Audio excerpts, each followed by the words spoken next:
Many people are very sad. They're very upset. They say, why would you bronze to GM if you're a GM? Why would you do that? And I will tell you my answer. Think of the viewer who's browsing your webpage. They see you playing games and they're stuck in Bronze 2. And in Bronze 2 they say, and then they go to the stream chat and they say, streamer, I'm in Bronze 2 as Zerg. What do I do better? The league is filled with cheese. I'ma show you. Because we're here. We're here on the frontier of the second Bronze League. The second from the lowest league. The first league where people get that glimmer of hope. Maybe I can do this. Maybe I can get Bronze 1 someday. Or even Silver 3. I believe in you. I believe that you can do it.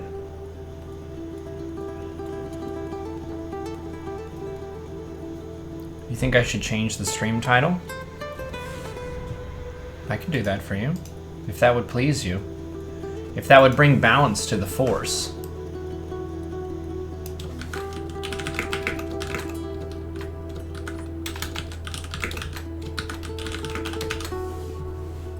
And at last, the world can be at peace.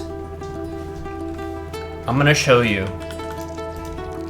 how to try to play with the lowest APM possible.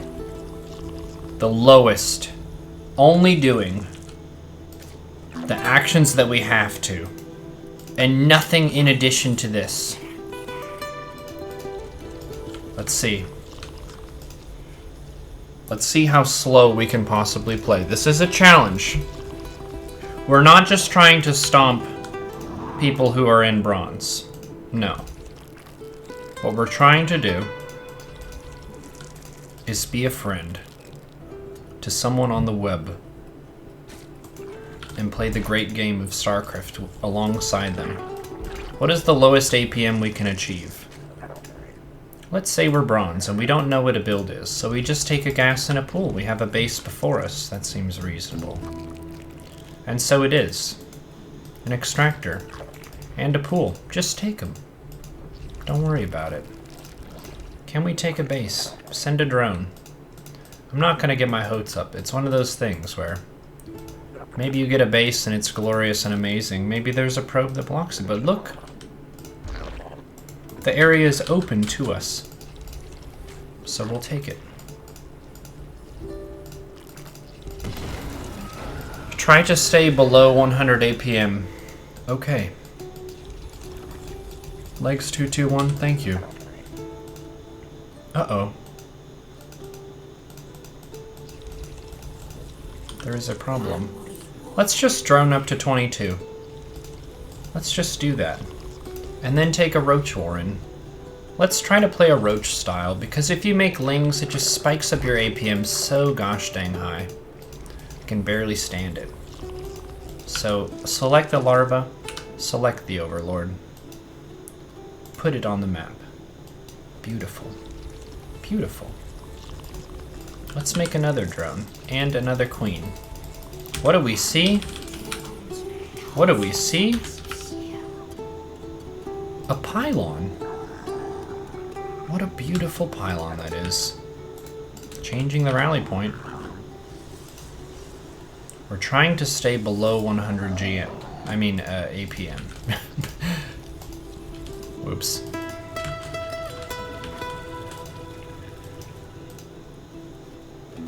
There's a forge. They are going to forge things with that, probably. Okay.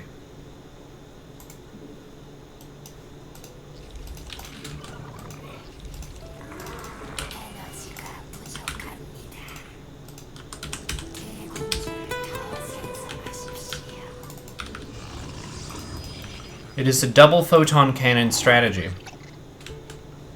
Look at this. This is called defense. So, I have constructed roaches, and I have sent them to attack. That means that I am on the offense, and my opponent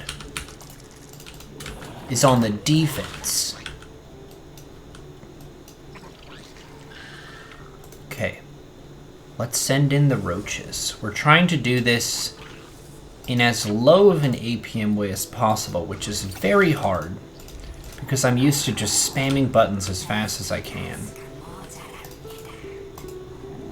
I'm trying to find that perfect spot for this overlord.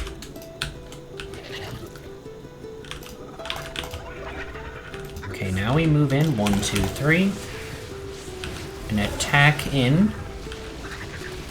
And we're attacking now.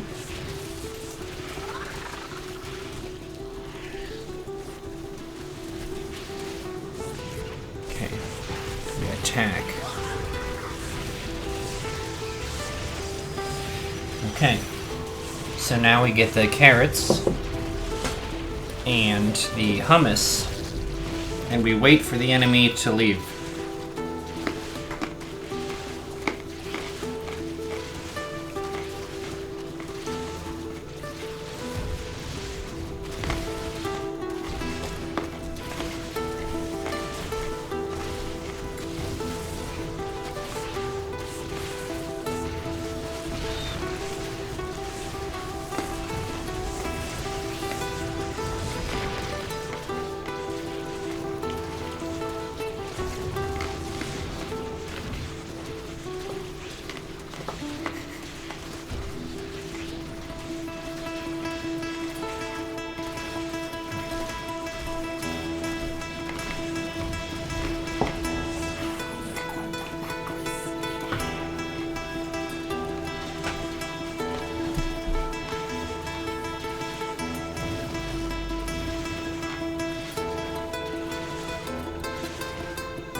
They're not gonna give up.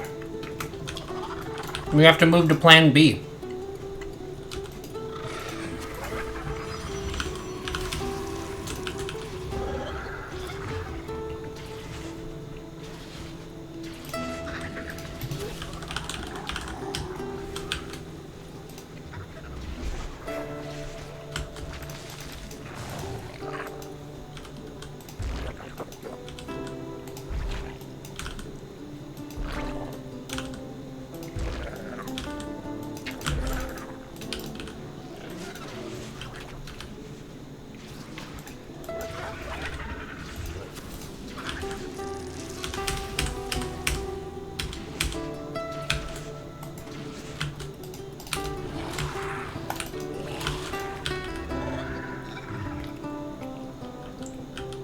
This is borderline BM? Who, me? What did I do? I just did an attack. They're just trying to survive. I feel like there's nothing BM about this. This is like art. This is two people playing a musical piece together.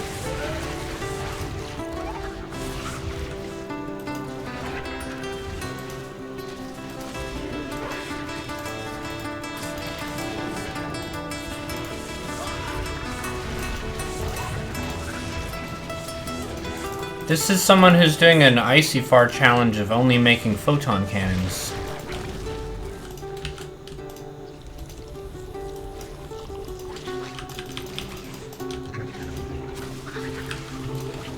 This is the soundtrack of Bronze 2. Yes, it is. Oops.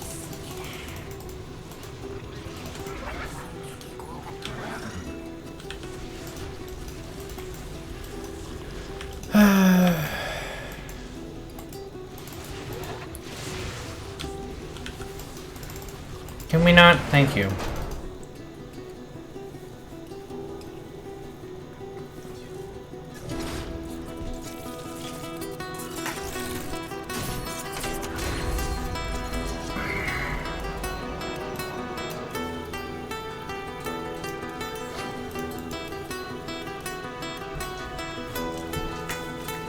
Which server?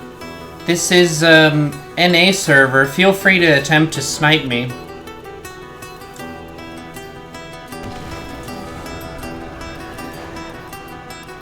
Logic, thank you for the 4 months. I appreciate you, dude.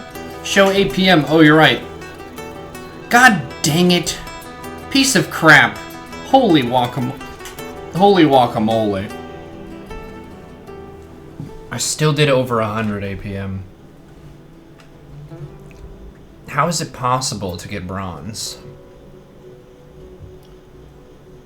By not knowing. Can you teach me how to be bronze? That's how easy it is. Our legend grows.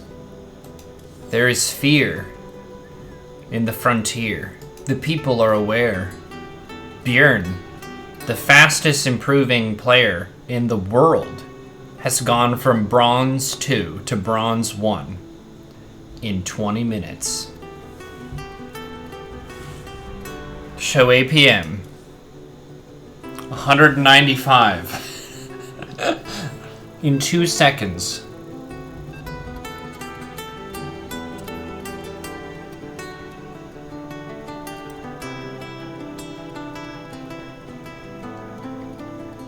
I was talking with Vibe about it, because he did a Bronze to GM recently. And we were talking about Bronze 3. Bronze 3 is basically a reaction speed test of who can surrender faster. There's a point where it's not even about not knowing the game. It's about seeing how low you can get your MMR. And if you're against someone who's also trying to get their MMR as low as they can, then it's just who can F10N faster. Or click the thing.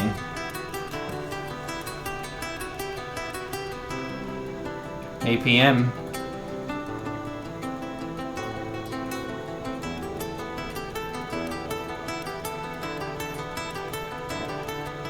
Be sure to learn Spanish.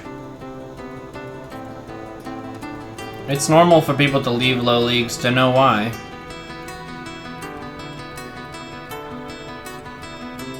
Okay, I feel like we should add commands for this.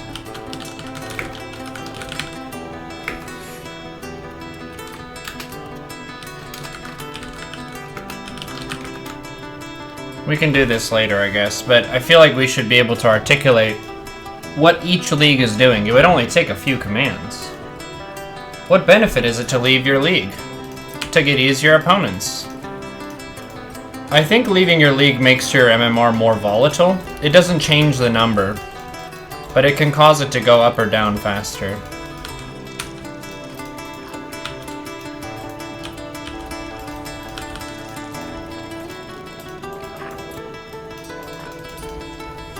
Okay.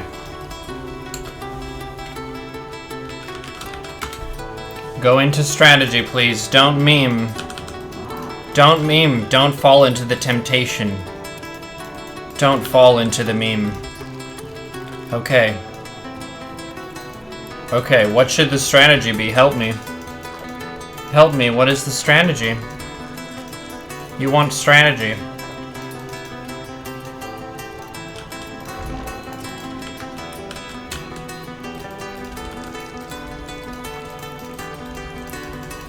Proxy-based drone rush, 2-base lurker, queen only, swarm host, burrow roaches, single ultralisk, baneling only, drones, slow zerglings, 2-base 5 mutas. Alright. I can do that.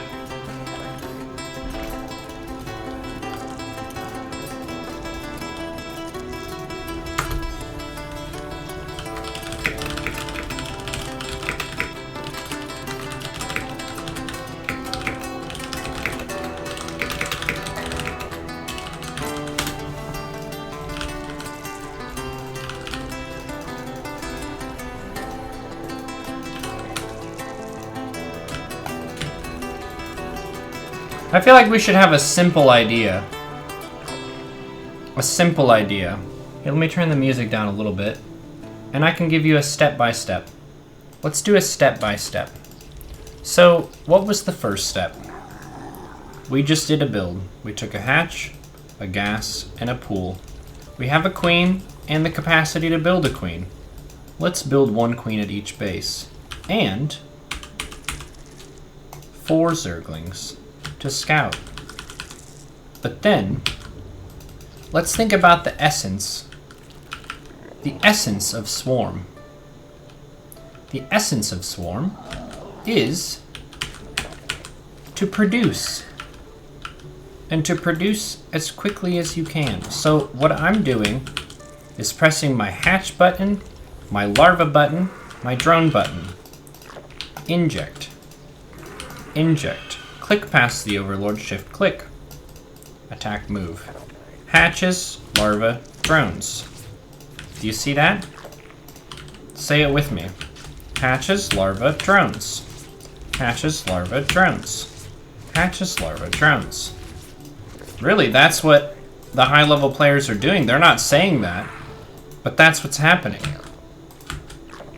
Hatches, larva. Oh, we're supply blocked. First I'm going to be sad, then I'm going to build 2 overlords. Let's take a 3rd base. Inject. Inject. Let's scout with the lings. Hatches, larva, drones. Supply block, please. Hatches, larva, drones. Hatches, larva, drones. So the zerglings are going to go. I'm just going to click into the base. Hatches, larva, drones. Hatches, larva, drones. I see zerglings. There's a lair. There's a roach warren over there. Okay. Hatches, larva, drones. Let's make this and this and this. And take a lair as well. So we should probably make some zerglings. If they attack, then we want to be able to defend. So instead of hatches, larva, drones, we can go overlords, but then hatches, larva, lings, and take some gases. Isn't that a beautiful story? Banes are efficient at defending lings. Let's make some banelings. Wow, we have so many workers. Is this dangerous? Probably. Hatches, larva, drones. We're just making drones. Look at our money, we're so wealthy. Let's take a gas. Let's fill this gas. Let's take the queen. Let's inject the 3rd. The natural, the main. Hatches, larva, drones. 3. 1, 2, 3. Click the main. Oh, it's a lair. Let's go to the roach warren. Let's select the roach warren. Let's make roach speed. Just continuing to move that technology along. Hatches, larva, overlords. Look at this, we're almost supply blocked. So let's make some overlords. And then think about this. Let's think about this. Each base has 16, plus 3 is 19, plus 3 is 22 drones. So I have 22 drones. I have 22 drones, and I have 9 drones over here. You can see it up here in the top right. I have 54 workers, and I would guess that the opponent has less than that because they've been stuck on 2 bases for a long time. So a wise choice here is to drone more than what your opponent will have, and then make the unit that you think they're making, which is the roach, because we saw the roach warren. And, as a note of the roach is a very supply-hungry fella. Look at the little roach. Look at the roach. He needs supply. To supply. To be able to survive. They're hungry. They need snacks and beverages. So what we're going to do is make a great heap of overlords. And then scout. Look at this. Wow. It's a hydralisk den. There could be a lurker den. Let's keep looking around. Oh no. The overseer was brutally killed by that queen. Let's all have a moment of silent sadness for the overlord who fell. Hatches, larva, roaches. Hatches, larva, overlords. Hatches, larva, overlords. We have lots of money. Let's take a base. Let's make sure our bases are injected. Okay. We're just gonna get to 200 supply. Just like Stefano used to do back in the day. Let's get 200 supply of roaches. Look at this. Look at our army, it's growing. We don't have to move it around too much. It's just resting. They're resting for the coming battle. Oh my goodness, what is this? There's a queen shooting upon my overlord. Oh, it's being merciful now. Hatches, larva, roaches. Hold down the button. Uh-oh. The main base is starting to mine out. We're going to transfer some workers over to the third base. That way our income is uninterrupted. Hatches, larva, roaches. Okay, look at our supply, 185. Let's take our army. Come on, everyone, come on. Let's go. Okay, so now we get our army. And you see these rallies? That's new eggs that are about to become roaches and join the army. So we're going to move command toward the enemy base and then shift, attack, move. So we move and then we attack. It doesn't matter, just attack. Just attack, move. It's just attack, move. And then notice, you don't actually have to use what's called micro at all. Because you had macro. Can you believe that? We did absolutely nothing.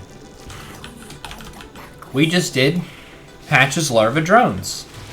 And that's really what allowed us to get ahead and have so much stuff, was the Hatches, larva, drones.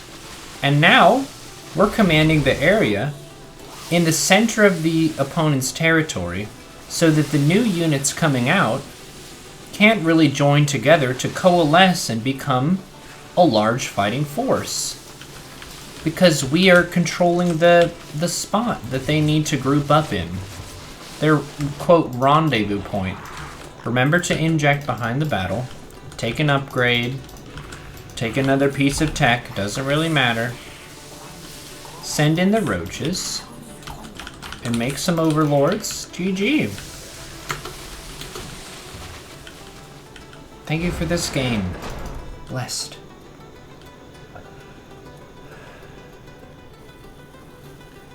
Okay, so that was Hatches, larva, drones. Hatches, larva, drones. I think it's the most underrated move, but the most fundamental one for powering up.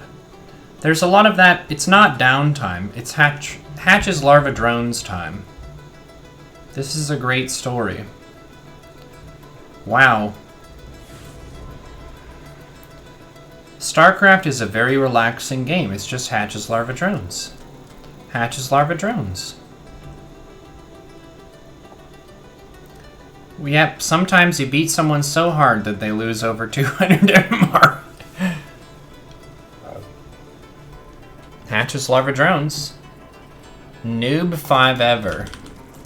Is that supposed to be like noob forever, but like it's 5 instead of 4? Okay. Now we're trying to play nice and slow, nice and steady, and talk about the steps. So we make a 13 overlord and then a drone. Just doing a nice peaceful build. Let's do another simple roach build, because we have a roach portrait, right? So we want to represent that truthfully and honestly to our opponent. If we have a roach Zerg portrait, we should be a roach Zerg player. So we'll make some roaches. Let's make a hatch. 16, 17, 18, it doesn't matter that much. This level, it doesn't matter. What matters is that you expand. And in the fundamental capacity, why does Zerg need to expand before Protoss and Terran? Can anyone tell me? Because... oh god. Because as...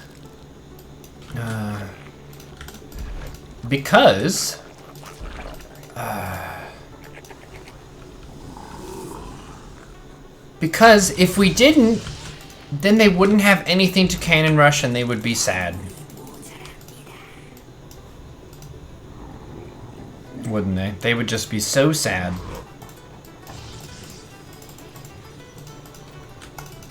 Okay. So they're having fun down there. And imagine that we are a river. A raging river with lots of water. And the water is just flowing, it's rushing downstream. But then, there's a dam that's being built. Look at this. God damn it. It's a dam that's being built. And what we want to do is act like pent-up waters of a raging river. Where we say, okay, you can build that dam there, but come flood season, things are going to change. It's going to look different, and I'm going to show you. I'm going to show you what that looks like here. Because there's a probe. There is a probe, that's true. Our first Overlord, Oscar, is a very hard-working Overlord, always goes to scout. So we're going to scout with this Overlord. And what do we see? Another probe. That's excellent. And it's beautiful. What an excellent, beautiful player we're against today. So this Overlord's gonna fly and scout and see what's happening in the main base. Let's inject here. We have a queen. Queens cost no larva, so if you're stuck on one base, you can just keep making them for the rest of... oh my goodness gracious. And there's a gateway from the Protoss. Superb. So now we're gonna make some roaches. And I want to introduce to you a special unit called the Ravager. Now the Ravager is a special friend. It's a unit that was actually made, and it was inspired by all of the sad Zerg players during a time called Heart of the Swarm. And it was during this difficult time, if you remember in history, or if you don't know, I'll tell you now. In Heart of the Swarm, Protoss had certain builds that involved a unit called the Sentry.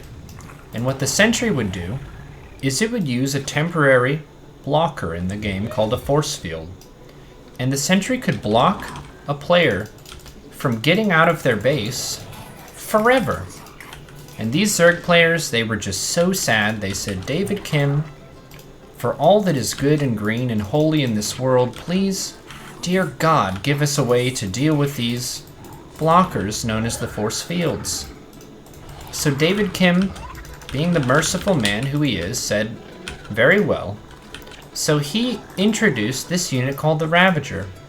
And the Ravager has an ability called Corrosive Bile. What is Corrosive Bile? Corrosive Bile is like throwing a big thing up in the air, and then it falls down and goes boom. So let's use this. So we have our Ravagers. We're just going to push the button for the ability. And then we drop a bunch of those. And look at this, we're just chipping away. We're just chipping away at it. You see that? Just keep chipping away. We're just like that river we talked about, right? Okay. But now the cannons are dead, so we can just attack move, can't we? And look at our money, we have so much money. Let's take 1 expansion, 2 expansion, red expansion, blue expansion. And now we can try to strike with great vengeance upon our foe by using our Roach Ravager with Lings and Ling Speed. Let's hotkey our bases, make sure they're all in our first control group. The Ravagers are going on a journey of their own. We're not going to bother them too much. They have important business to attend to. So we need to find out what the Protoss is doing. And since we have such a large fighting force, we should represent that, right? The opponent needs to know that we can shoot stuff and bite things. So we're gonna go up here and do the same kind of thing, right? It's the same thing. We just use the Happy Buddies to use their ability to kill the stuff.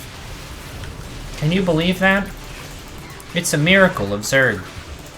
Thank you, David Kim, for this unit. And we can even kite, so you attack and then you click move, attack. Excellent. So now we're making more lings. Queens can inject. You can inject here. And the third base is done too, almost. Let's go over here and inject. That's beautiful. There are a bunch of Zerglings that are running away. Sometimes the best move is to run away. Look at this. 2 immortals were born. It's beautiful. So my Ravagers are trying to attack. And that's it. Welcome. Do you see that? That's the river strategy. Where you say, okay, you've invested there. I will just gather my strength, take a second gas, and make Ravagers. Why do you want to see the APM so bad? I don't think it finished loading.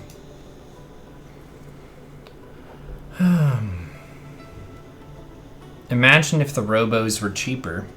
I know it would have played out totally differently, wouldn't it? Wouldn't it have? How did you get an account at 2K MMR? Very carefully. It was like I meditated upon everything I know that you're supposed to do, and I did the opposite. And it just didn't work. How far am I planning on laddering today? I don't know. Maybe doing this for like an hour, hour and a half. It's not quite as engaging, but it's a different kind of engagement, isn't it? Because this isn't for me. This isn't for my practice. This is so we have a very quiet atmosphere and we can talk about the very basic building blocks of the game. So what I was trying to say in the previous match before we got so rudely cannon rushed was that the reason that Zerg needs to expand earlier than Protoss and Terran is because not only is the hatchery a town hall structure that you gather from, well, you bring the resources to, it's also your main production facility. So you know how barracks make marines and gateways make zealots and so forth? Zerg doesn't have barracks, factories, starports and stuff. Everything comes from the hatches and the larvae. So we want to make those, not just to be able to get more money, but also so that we can build an army. It all comes from the same place. And in that sense, I feel like Zerg is maybe the least intuitive for how macro works for a new player. It was for me. That's part of what drew me to Zerg. It was like, it's just icky and sticky and gross and I don't understand anything. So what's going on here? So I tried to Zerg, and I started out in silver, actually, with Zerg, after being a Protoss player who 4-gated their way to platinum. Zerg needs a bigger family with more expansions. Amen. On that note, let's do that. Let's just take an expansion. A lot of people are scared of taking the third base. There's a sense of, but what if they attack me? If you think about making big choices in the game, taking a base is a big choice. It's big. You put a massive thing into the game. 1,500 hit points at full health. That's beautiful, isn't it? Oh my goodness, look at this. They made a big choice too.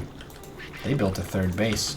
Let's go scout with our friends the Zerglings, and then remember, hatches, larva drones behind this. Hatches larva drones. That's our other homework assignment. Because it's fun to micro, but the important thing is to know what you're doing behind it. And I don't need to look at this. Look at this. I can see what I can pick up with my lings, but I'm still going hatches larva drones, or now, hatches larva lings. Because I see lots of lings, they have more than I do.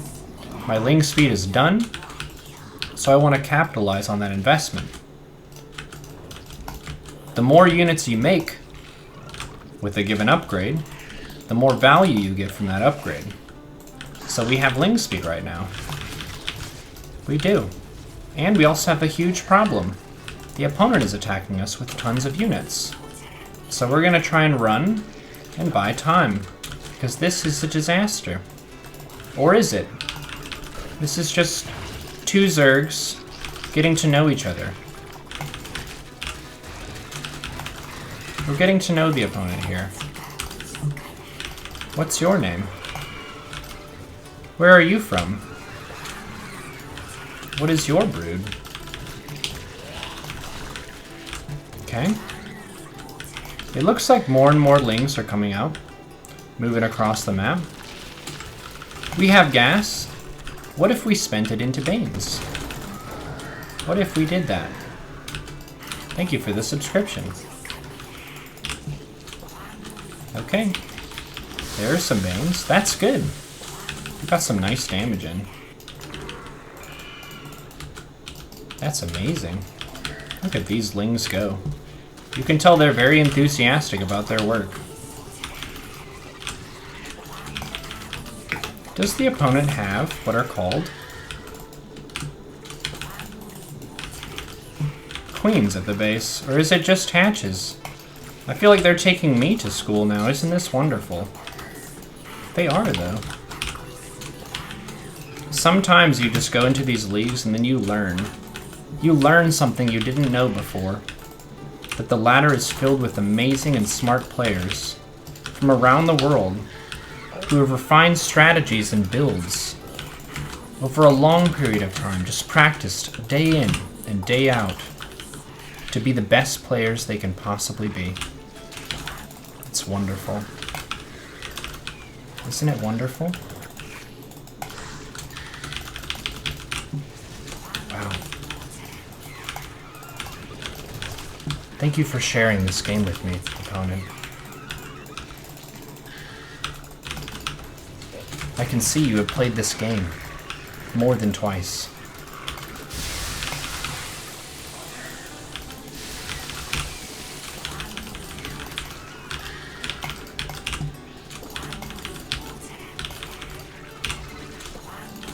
This is a friendship, isn't it?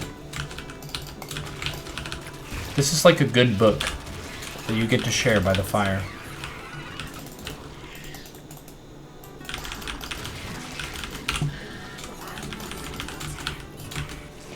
Let's pull off gas. We have tons of it.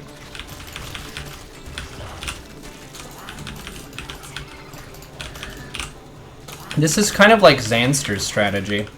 So he did a challenge where he made only queens and slow Zerglings all the way up to what league? To GM or something? You can go a long way with just slow Zerglings. You see, they're boiling it down to a really simple step, but an important step. And that is production. They're helping us with this illustration. It's like a teamwork painting. I'm honored. Wow. Who said it was going to be easy when you're in silver? Is it though? It's intense. It's dramatic. Look, there's a base over here too. There's probably another base over there too. But they don't have ling speed. And that's something that we have. Something that we can believe in.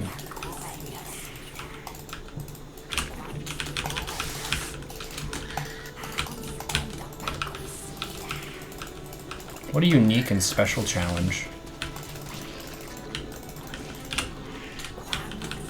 What do you have over here, my friend? Just a base.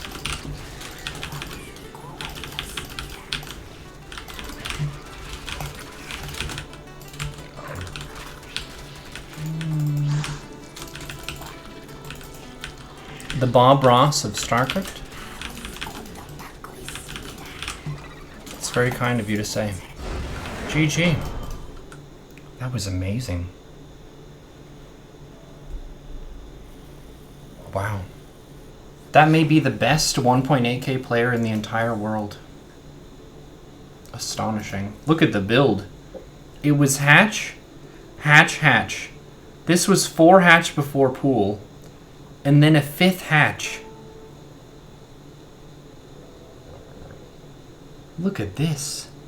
5 hatches. Look at those happy little bugs. That was wonderful. The opponent has the Dark Voice portrait? Wait, really? Oh my god. I actually do. Wow. Wow. Try his build. Should I do it? Should I try the build? Raise your hand if I should try the build. He's Masters 1v1. That's funny. Isn't that a joy? Yes, yes, yes, yes, yay. Okay, okay, okay. Okay, calm down. Okay, okay. Okay. Masters 1v1. Can you believe that? Because that's the thing, right? Is because some people are saying, is it unethical for you to be smurfing through these leagues from bronze to GM? In a sense, yes, but in another sense, there are already smurfs down there, so for someone to go and defeat them is kind of like, it's like an anti-hero, right? We just defeated a Masters player in bronze. Is that a good thing? Did we do a good thing? I don't know.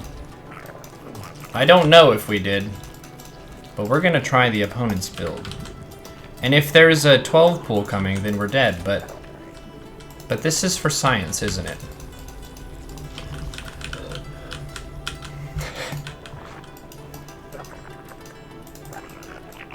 We're just out to fight the Smurfs. As a Smurf. But a Smurf for the people. Okay, so it was 5 hatches of Slowling, right? And it was 2 hatches and then a pool? And then 2 hatches? Or was it 3 hatches and then a pool? And then... Oh my goodness, it's such a mysterious build. I can hardly keep up. Oh well, we're gonna get more hatches.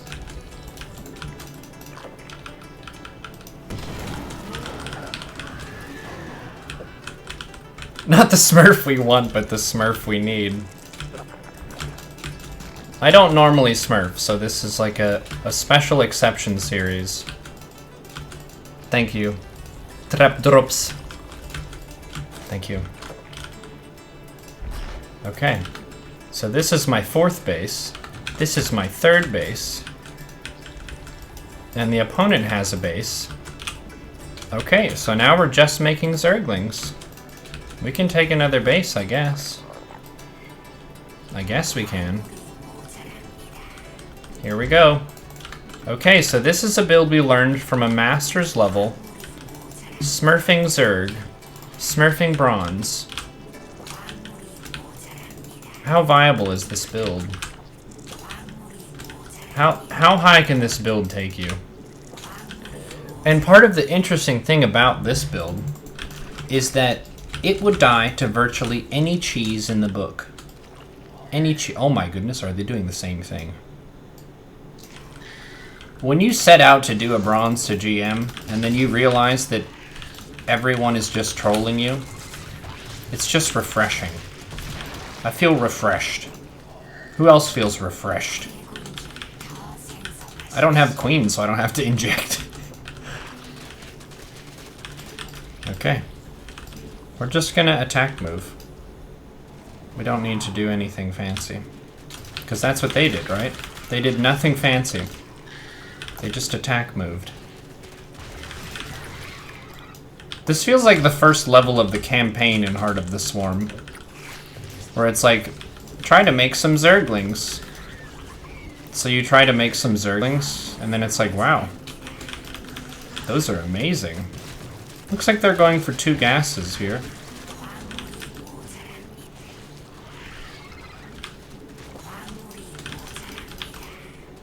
Is this a cheese? Yes, it is. It is a cheese.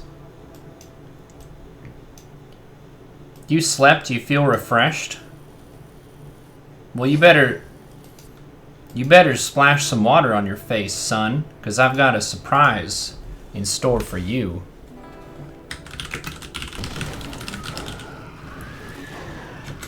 Ladies and gentlemen, stop whatever it is you are doing. We have an announcement. There is an individual who is now a knight in our realm. You owe him your respect. All rise and say, hey, what's up? What? There's a new mod. Be careful. Don't mess with him. Starcraft Gecko, thank you for your sub. Interesting. That is an interesting build. Hey, what's up? What?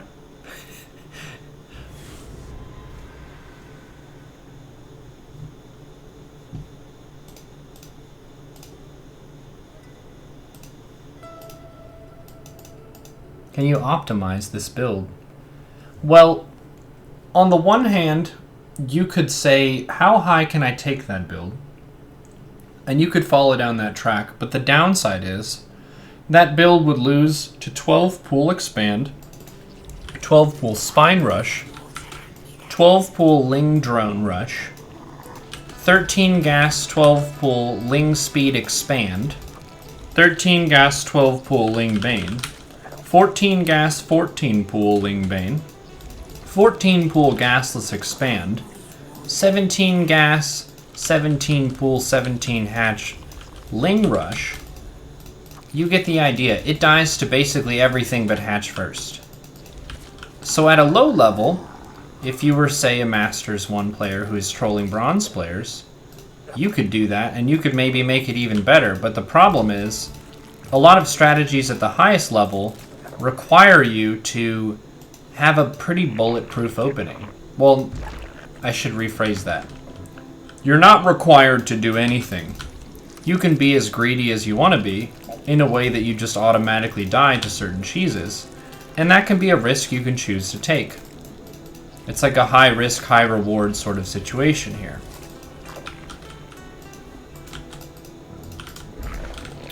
But I feel like we're getting a good sense of what these lower leagues are like, and I haven't been here before. At least not since Wings of Liberty. And there are a lot of the different strategy elements that you see in the higher leagues at the lower leagues. It's just they're not really optimized at all. So say the Cannon Rush before. We did get Cannon Rush. There are Cannon Rushes in Bronze and Silver League. We can safely say that. So for people to figure out not only what is my strategy against Protoss, but what is my strategy against a Protoss who builds photon cannons in my base? Do you think the 1414 Ling would what? He learned everything he knows at Silver Bronze. Did he actually say that?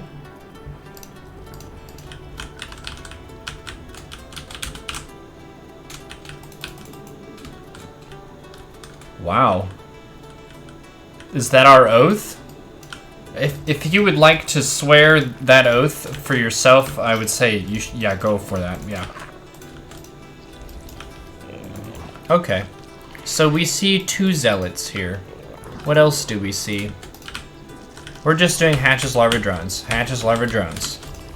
30 overlord. Does anyone else name their overlords? You feel knightly. Good, you should. Does anyone else name their overlords? Can I introduce my overlords to you? This overlord's name is Oscar. He's Oscar the Overlord, the first overlord. And what Oscar does is he scouts. He scouts the enemy. Look at this, he sees everything. Hatches, larva, drones. And Oscar isn't afraid if the worst should happen. that he should be shot down in a cruel and unusual way by an evil stalker in the Protoss space. He would say, I'm willing to lay down my life, Hatch's larva drones. I'm willing to lay down my life for the swarm, so that the swarm can see and know what is about to happen. Your first overlord should be brave. It should be brave. It's oftentimes worth that sacrifice to really know what's going to happen. And then the lings can come in, Hatch's larva drones, and the lings can go in, and they can get more information. What's happening here? We see a Twilight Council. We see it's one base. So there's no wall off. There's actually an in-game, it's called a duty. And there is a duty of a Zerg player to make a ton of Zerglings and go into the base. If you're against a Protoss player who has what is called no wall off. And this scenario called no wall off is the main reason why Zerg is the most popular race from the leagues of around Gold to Masters. Walling off is a technical skill that involves placing a series of structures to create a choke that can be blocked by a single unit and have a really nice, efficient way of defending expansions and whatnot. And the reason that's important is because if you don't do that, Zerg can simply make lings, Hatch's larva lings, Hatch's larva lings, just to an absurd amount, and then just point the stuff into the Protoss base and just go. And it's a very simple and not a very elegant way for Zerg to win, but nonetheless, it happens. And then the Protoss is sad, and it's unfortunate, but that's the first lesson that I taught my brother when we're doing coaching with Protoss, is the first thing you have to do is get to know your buildings, because each of these gateways has 1,000 hit points. 1,000. That's a lot. That's more than a Zergling. So you've got to figure out, these 4 gateways, they could have been here, and then I couldn't have done this. So it's unfortunate that it had to pan out this way, but the lesson to be learned is that many of the Protoss and Terran builds revolve around building a strong wall, because the lings just pour in, don't they? They just pour into the base, and then there's nothing left but ash and dust and destruction. No, I did teach my brother. It's not a joke.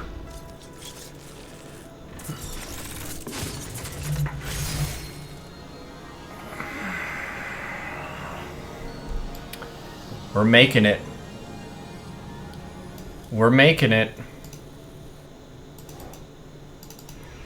Oh, denied. The humanity.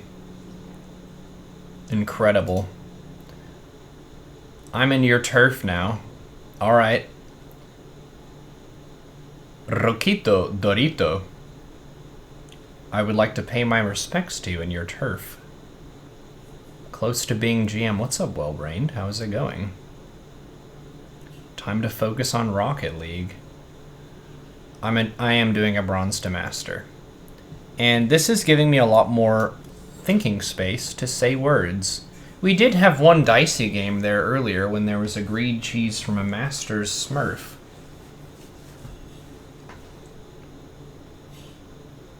How is my bro doing in the SC2 realm? I don't think he has placed on the 1v1 ladder. He usually does 2v2 and 3v3 with his friend, and he really likes co-op. His co-op commanders are super high.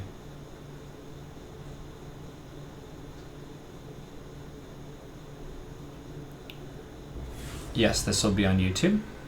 You'll follow from Platinum to Diamond. Cool. Yeah, all of these are going to be labeled with the leagues that are in the segments. So you can just jump to the league you're in if you so desire. If you so desire. Okay, we get another one. What is the opponent this time? What do you have to share? It is a Protoss. Okay. So I think for the Protoss games, for the purpose of just kind of moving this process along, we can do that kind of general theme of what if we attacked with Lingbane? Because that creates a really simple game plan with a strong strategy that tests the Protoss's ability to make a wall off, which I would guess doesn't happen until Diamond League at the earliest. I think Platinum players probably wall off sometimes pretty well. You're gold 1? Cool.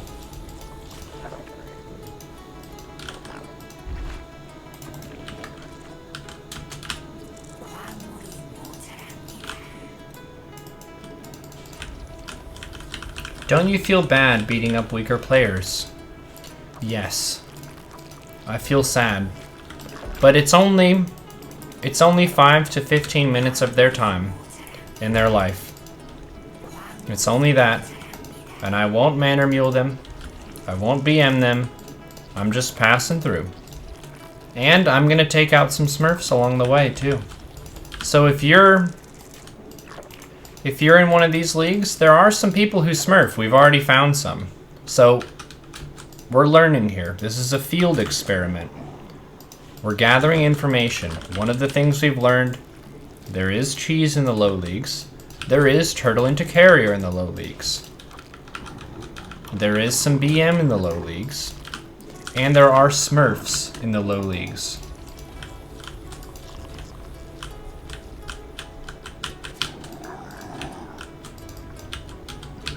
Did you return the GLHF?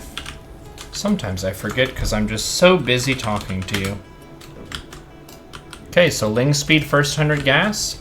Baneling Nest next 50 gas. Oh my goodness, look at this. It's a miracle. It's a wall off. I leave it to you. Should we do it anyway? Baneling Nest next 50 gas. Should we do it anyway?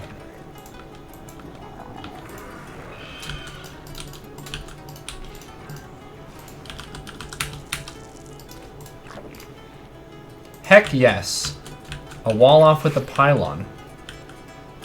Is there anything that isn't in low leagues that's in the high leagues? There's a lot of stuff. There's a lot of stuff. There's certain... You could say it's about the breadth of build order options available. The lower the league, the more the options that could potentially win a game. Because stuff isn't super optimal in these leagues. So you can do lots of fun stuff.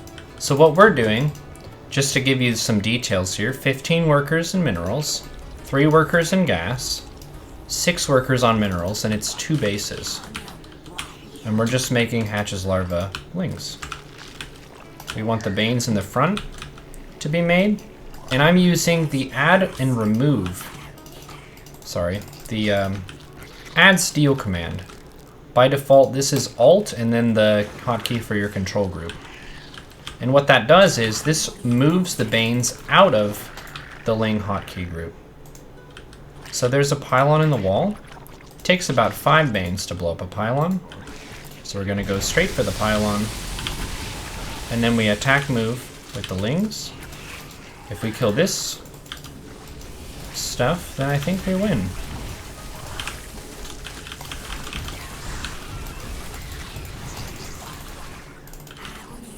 They're doing well, though. Look at this. They have lots of zealots. This is right before Webgate research, but it seems like this is an exceptionally good player. Look at this. They walled off. They have a Twilight. They have an upgrade. They have a bunch of zealots. But there is something to be said for a player who just continues to bash their head into a wall. Sometimes you break through and something good happens, but it's always nice to take an expansion behind your attack, just to kind of diversify what's going on. Give yourself some options. Let's hatch his larva drones behind this. So we're busting in here. The banelings do an attack. Do the zealots have an upgrade? I click the zealot, I see no upgrade. Okay. Hatches larvalings. Camera hotkey, inject. Camera hotkey, inject. Go to the third base hotkey at camera hotkey.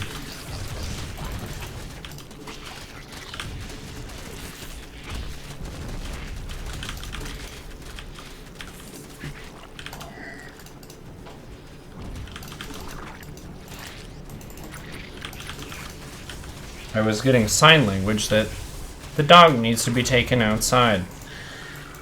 Don't you, buddy? Everybody poops. It's okay. Leave the game. Give it to him. Cheese. GG. If we give people wins, this is gonna take forever. That was a good effort, though. I felt like they played very well for their MMR. That seemed exceedingly well. Terran. Interessante. Lots of interesting players. Interesting plays. Am I trying to do it all in one session? Oh no, I would not do that. I would not do that. That would take way too long.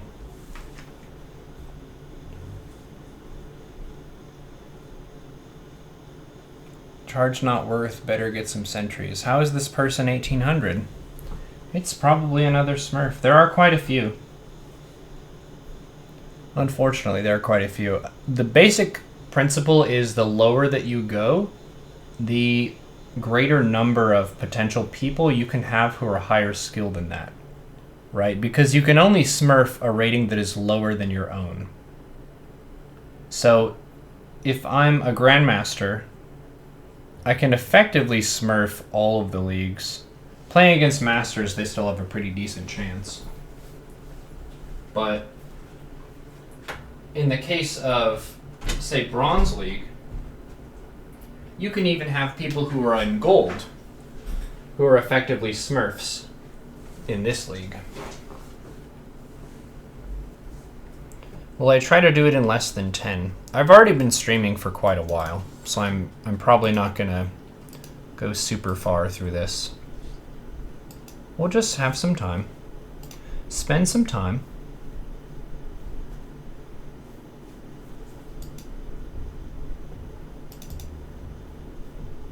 Innovation. Yeah, sentry would be the main counter unit for defending a big bling rush like that. You have a wall and a sentry, and you're effectively defending it with energy rather than needing to use live units to hold.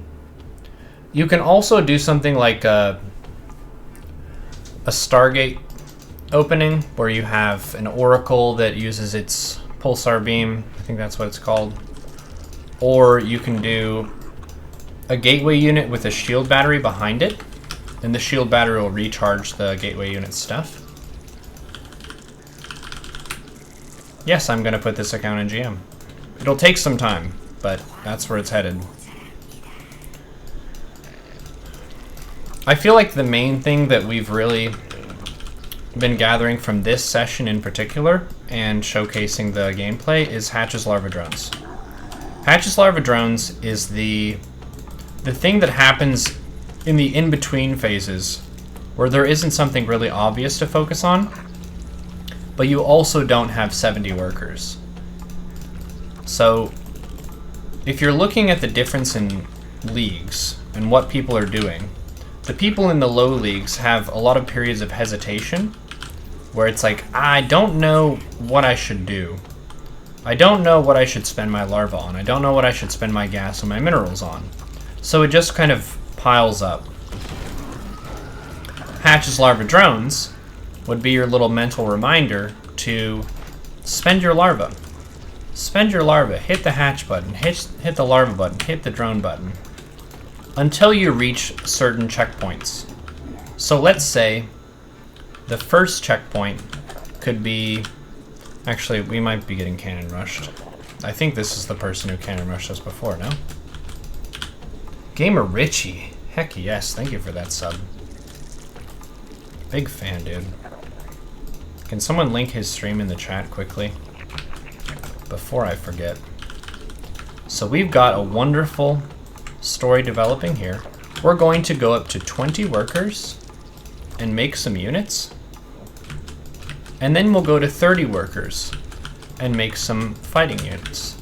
And then we'll go to 40, make some, and 50. Let's just try that. Every 10 workers will make some units. So we have 20. Let's make some units. Get some ling speed, and then we'll go back to droning. Just as an experiment. So Oscar's getting to the enemy base, hatches larva drones. And Oscar wants to find out what is happening. Hatches larva drones. We see a cannon, 2 gateways, a zealot, 2 pylons. Hatches larva drones. Inject with the queen. We see an upgrade. Okay, so we're going to go up to 30. Need an overlord. We're going to go up to 30. And then we're going to make more army at 30. Just trying to play something that is really, really simple. Don't forget overlords, hatches larva drones. We have 27, so we want 3 more workers.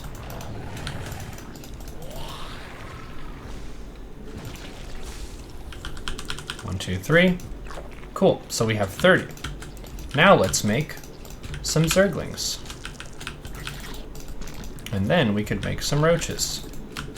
And then after that, we could hatch as larva drones. Again, isn't that amazing? Look at this, our money is piling up. Let's just take a lair. Why not? I see some zealots. Hatches larva roaches. Inject, inject. Hatches larva roaches. And we're supply blocked, so let's make 3 overlords. And then see, can we do anything about these zealots? With the lings, we want to kind of spread out so we can surround if possible. Hatches larva roaches. And then hatches larva drones. Look at these zealots go. They already have +1 weapons, so they're pretty strong. We're going to go up to 40 now before we make more units. So we just hit hatches larva drones. I didn't even worry about where I'm going to rally them. I have 41 workers now. Let's make another round of overlords and take 2 gases. So 40, 39, 38. Let's make a couple more. Look at this. Lair is done. Take roach speed. Why not? More overlords. I'm not rallying the overlords or anything. I'm just trying to play this in a very simple way. So inject the bases. Your internal timer for the injects will get better with practice. It is pretty hard to remember to inject and make overlords and do all those various things whenever you're being stressed out by an opponent attacking you over and over again. But with time you'll get the hang of it. So we're in a place now where we have about 2 bases of minerals, almost. And we have 3 gases. So what we can do here is make roaches until we run out of gas and then lings. Because larva is a resource, and we want to spend our resources, and we want to point those resources at the enemy. And use them with some fighting force. So we see this set of units attacking my overlord. I think in general it's a good rule to build 2 overlords anytime you're facing an opponent who's killing one of your overlords. And the reason for that is because you're going to need to make another overlord anyway, because you want to produce stuff, right? So you're making one overlord to replace the one that was brutally murdered, and you're making the other overlord so that you can make up room for even more units, and you're increasing your overlord count and stuff. So we're just kind of backing up the roaches. They're ranged, so they don't need to be right on top of the zealots. Let's get a queen in this space, and then hatches larva drones. We can go up to 50. Micro isn't super important here, but if you do scoot forward so all the roaches are firing, you get more value from your fighting units. Hatches larva drones. Is it mandatory to mention Bob Ross in chat every 5 minutes? Yes, it is. If you don't, then you'll be thrown directly into jail.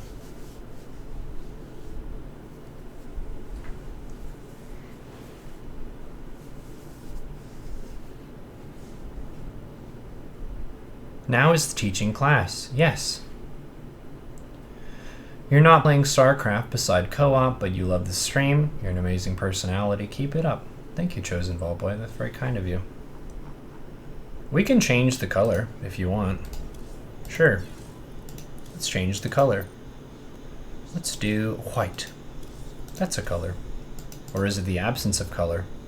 Or is it the presence of all color? It is a mystery. What time is it now for you? Where I live, it is 10:29 a.m. What time is it for you? Are you Destiny's pupil? No, I am not. I have never received coaching from Destiny. I have respect for him as a professional broadcaster. He has built a very iconic brand for himself on Twitch. Also gotten himself into a bit of trouble. But no, he is not my dad. He's not my coach. He is more of a peer, or he has a similar job description as I do. But I, like Destiny, am also trained in the use of words and sentences. Hatches larva drones, right? Amen. Cool. I kind of want to try the same thing we did before, because one of the things that I would like to salvage from this this very savage pile driving of the various, you know, the low leagues, fighting through those, it's not the nicest thing of all time. So what we want to do is really build something for the players. Build something that people can learn from and do. And I think we just hit on the take-home, which is every 10 workers past 20, you make some units. What if we did that? How high could you possibly go? Hey. No offense, but it's offensive. What's offensive? Say GLHF. Okay. Okay. So we shall. What is the matchup here? Let's double check. It's Terran. But really, does it matter? I think a lot of times there's focus on the matchups, when really you can focus more on just figuring out the race that you're playing and how it works and how to do it. So pretty much every time I've been doing Hatch Gas Pool, and I have a class on this. It's called Solid Zerg Build Class. You can find it on YouTube. But the long and short of it is, the reason that we go Hatch Gas Pool combines a couple different elements. One of them is you want to make sure you're getting your base down at a fairly early time, because Zerg not only needs to harvest resources from a second base, they also use hatches for production, so we have an extra reason to take a base. The other reason is because of this number right here, 16. To get full value from a base for minerals, you want to make sure it's fully saturated. And if you're taking your stuff at around 17, Hatch Gas Pool, you're working around that minimum saturation amount, getting full value from the base you've defended, and then moving on to the next thing. It seems as though we're being cheesed by Proxy Reaper. How do I know this? How do I know this? I don't know this for sure, but I have a suspicion. Why do I have that suspicion? Because that Reaper was in my base at a rather early time. Let's just send some lings, some offense lings, and we'll also make some defense lings. We need to investigate this. This is around 23 workers. It may have just been a regular Reaper. I'm just messed up. Yeah, it is one base. Okay. That's interesting. I'm of the opinion that if you're against an opponent, it's like I'm in Siri troll mode. I'm trying to be as instructive and detailed as possible. because I'm playing well below my level, but I'm also trying to kind of find something useful to bring to people that they can take on their journey. Why are you talking like that? Because hatches larva drones. Let's just drone a base. Because I see them taking this base. Ah, that's a pretty reasonably timed base. And there's another base. Wow. Okay. What if we just use the pattern? Take one base more than the opponent.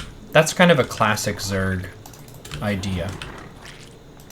If the Terran has 3 bases, we can probably manage 4. For the reasons we mentioned earlier. It's more production, it's more money, more lings, more drones, more banes. 2 overlords. Sending the overlords around, I would say, is not a super necessary thing. Huzzah. We found out that it's widow mines.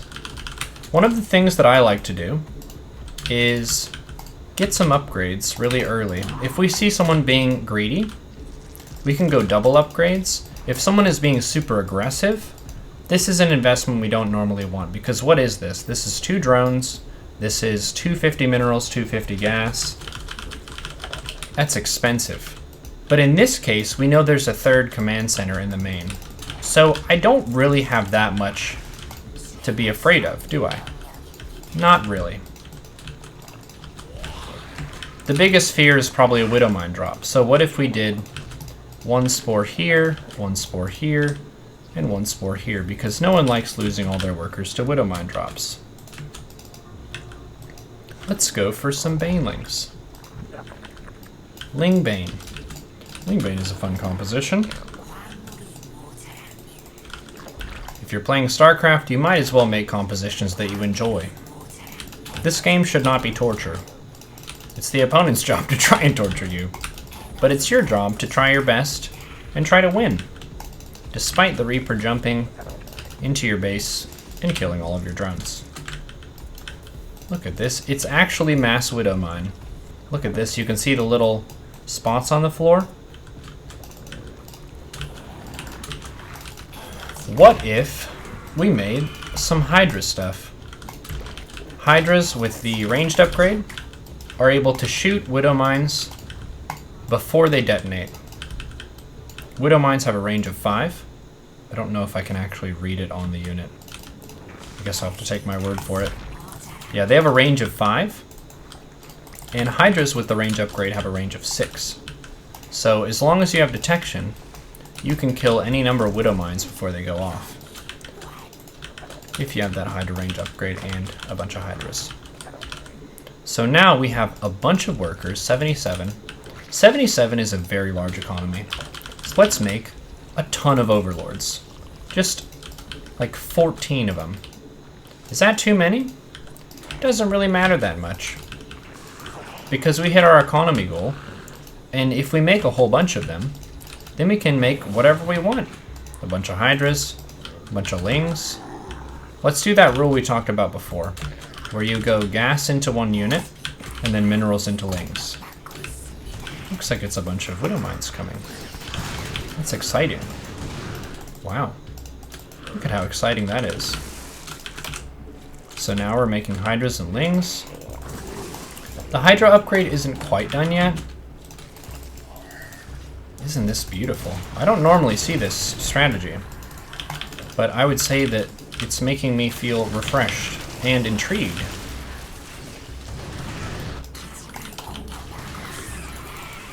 Okay, so we lost some workers. Let's make some workers. That was astounding. I can't believe that that actually happened, but it did. It did. It did happen. You met this yesterday on ladder? Yeah, it's pretty interesting. Hydras are really the go-to here, because you can't outrange them. One thing to bear in mind too, is that a lot of times your overseers just go a little bit too far forward, and they die. You can split out Lings. It's kind of a try-hard thing to do, but It's really efficient in terms of denying them really much value.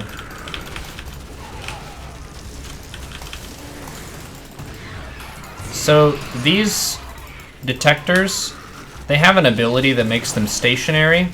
They won't be pulled around by your army, even if you use F2, which is nice. So we're just attack moving here with the Hydras, and the Overseer is providing detection.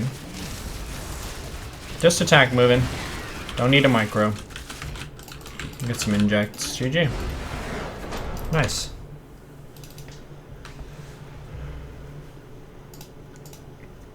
Nice.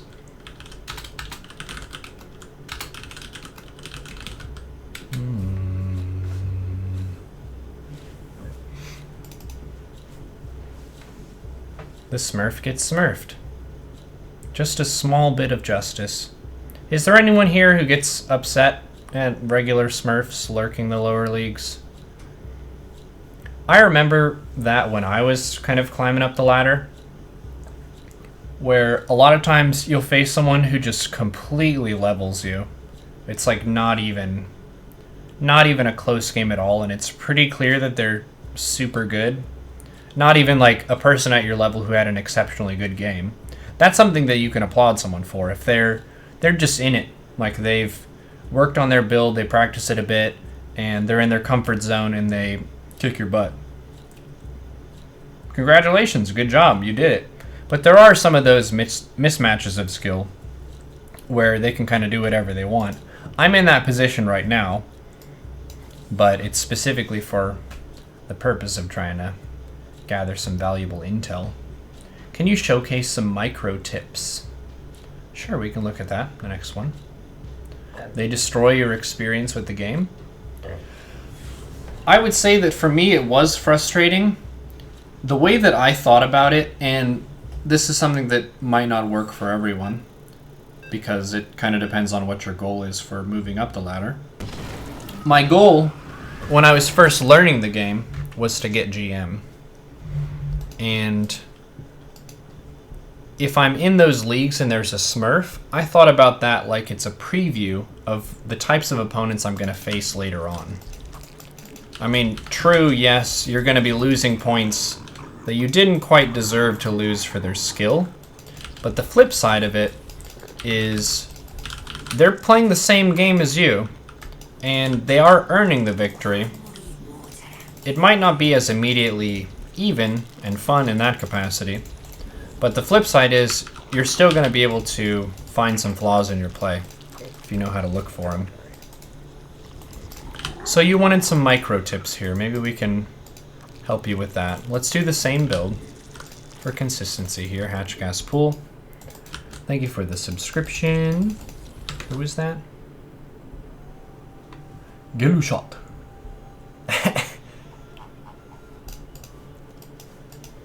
Il y a tout le monde du balcon. Oui. Okay. So Hatch Gas Pool. Same build. Is this opponent a Smurf? I don't know. They seem very good for this level. They seem very good. I think you've got a couple different types of people who would do that, if you want to talk about smurfing psychologically.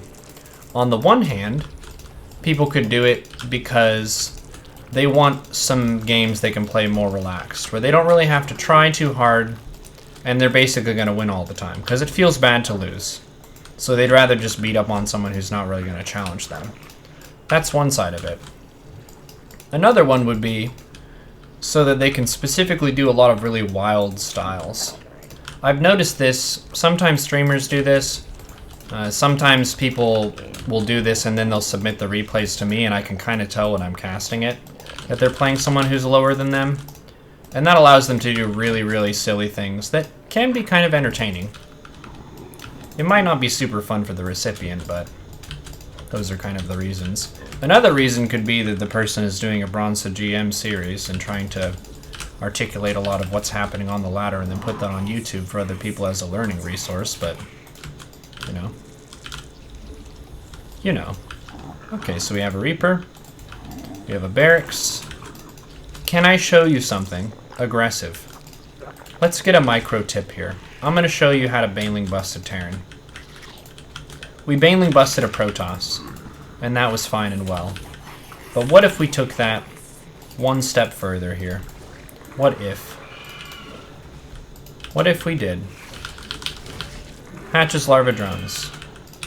This queen can inject. Yeah, I would probably say, based on the movements of this player, that they're a little bit higher, but it doesn't really matter because they're in this game with me right now, and that's a beautiful thing. That's a moment that we can share, and I appreciate them for supporting the best heckin' game there is.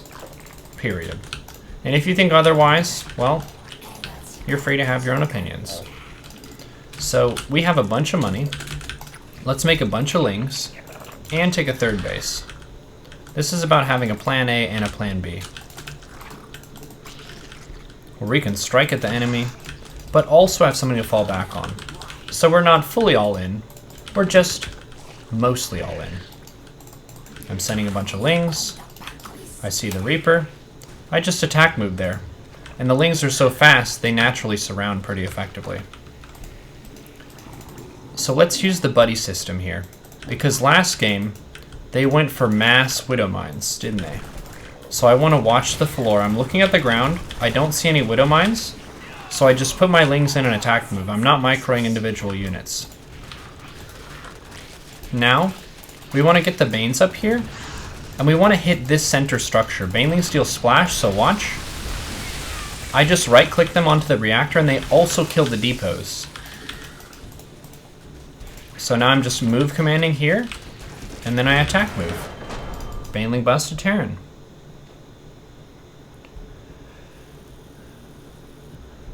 There you go.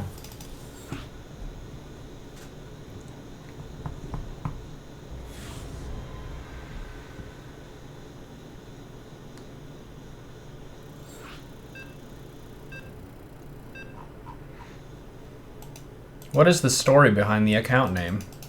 Bjorn is my favorite character in the Vikings TV series. He also starts out in the show as a child, and you get to see him grow up and then become a man, and I won't spoil anything. But he's awesome. He's my favorite. Bjorn, it means bear in Swedish. I'm gonna get all the silvers cheesing. Okay.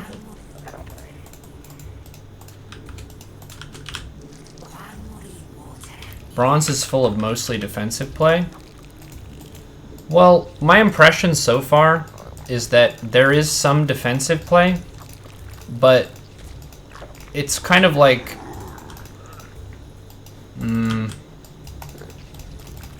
it's a lack of the fundamental awareness of optimizing your economy. I think the economy is the area where your power really develops as a player. So we're taking our base. Same thing. Same thing.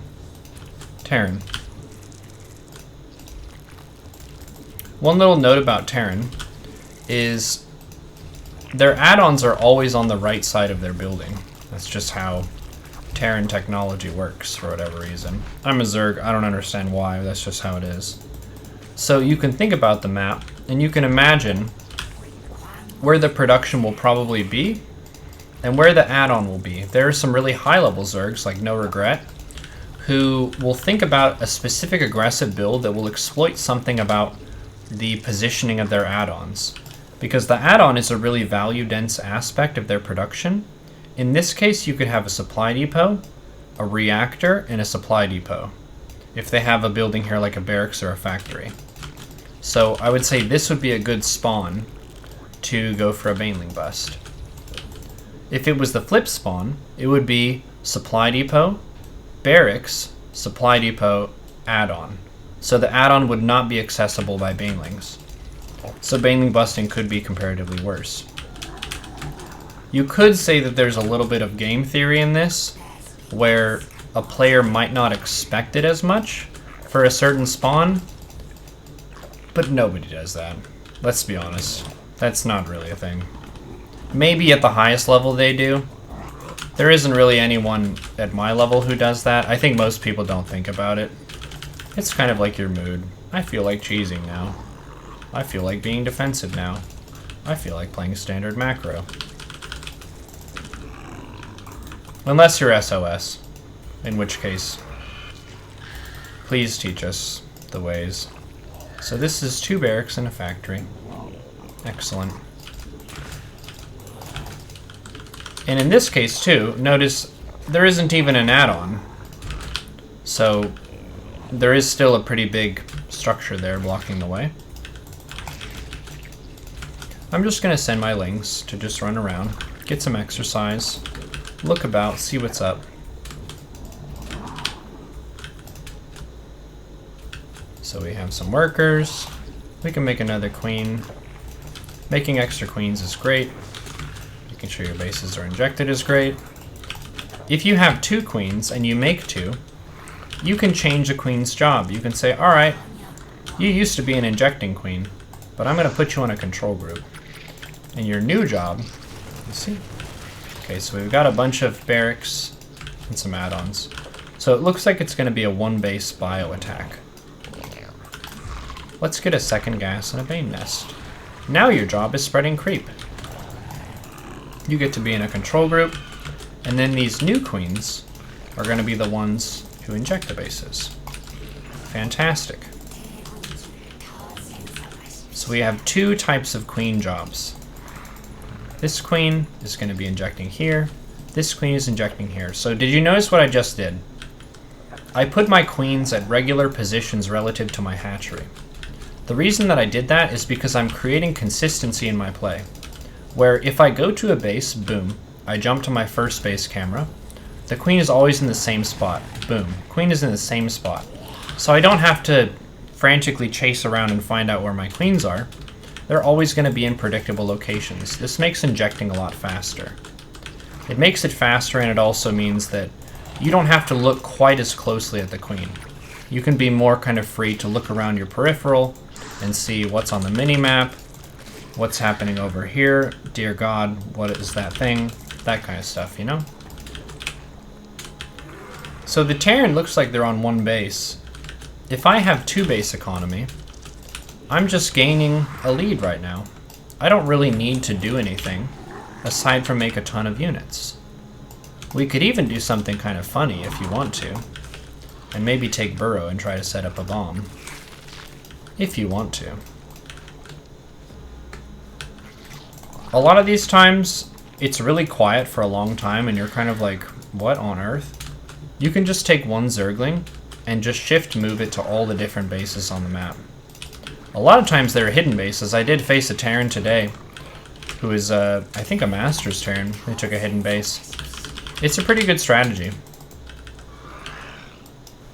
Look at this, a bunch of Marine Marauder. The prophecy is being fulfilled. We saw the 3 barracks in the factory, and now that is coming together into what might be a huge push. The Ling isn't finding any bases on the map. Nidus, why would we Nidus? In this case, if I were to attack the opponent, that would be benefiting their choice to make a ton of units and not have a base. My advantage right now is I have a ton of money. I have 3 bases, 3 hatches. Oh my goodness. They're gonna defend a base. Interesting. Interesting.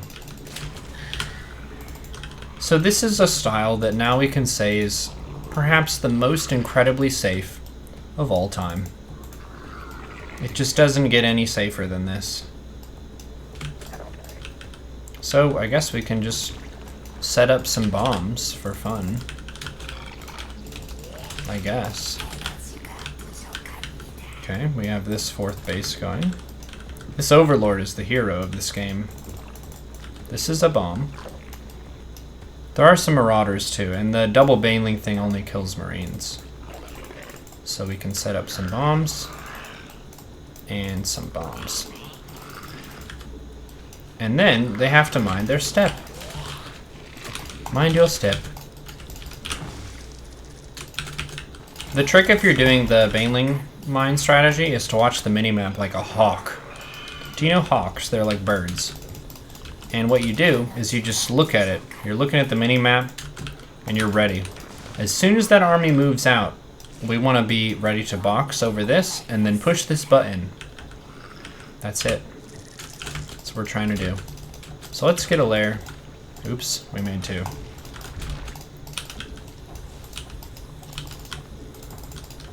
You see, a player is never obligated to attack. They attack whenever they so choose. You see, that's the bomb. Be careful. Be careful. It seems that they're rethinking their plan. On second thought, let's not go to Camelot. It is a silly place. Indeed. I guess we should just go. We should just go win the game. I tire of this. Plus we have a bunch of stuff.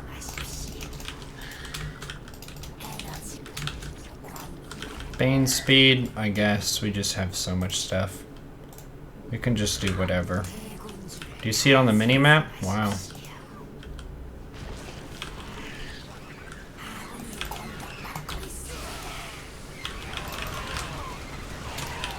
Yep.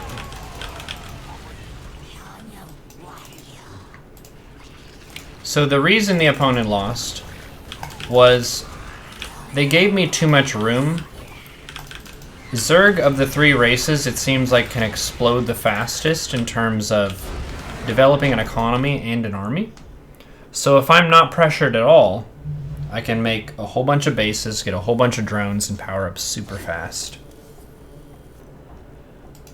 You only watch Terran streams, but your stream is awesome, very refreshing and entertaining. Glad you enjoy it. This is a different dynamic than what I normally do because this is Bronze to GM.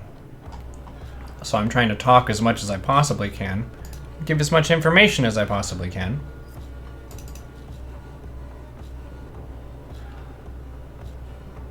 You want to see a game where I kind of contain the opponent while mining out the expansions near the opponent. Remember to drink water. Thank you. Actually, that's a really good reminder. Because talking means there's lots of air going by.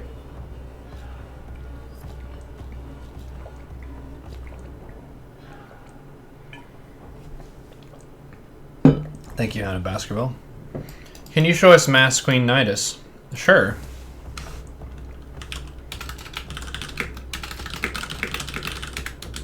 Chug, chug, chug.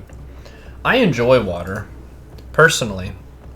On a personal level, drinking water is not something I feel like is a chore. I like it. I like the experience of having water. It's refreshing to me. You want quality talking from someone who's healthy and not injuring themselves. Vodka. Vodka. Where is the vodka? Okay, so we've been given a viewer challenge.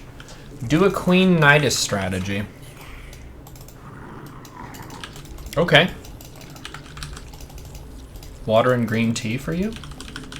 Tea is your anti-soda. You see that? Hydration is more powerful than you think. This does happen a lot. I would guess that most of these players don't know that I'm doing a Bronze to GM, and they just leave games sometimes.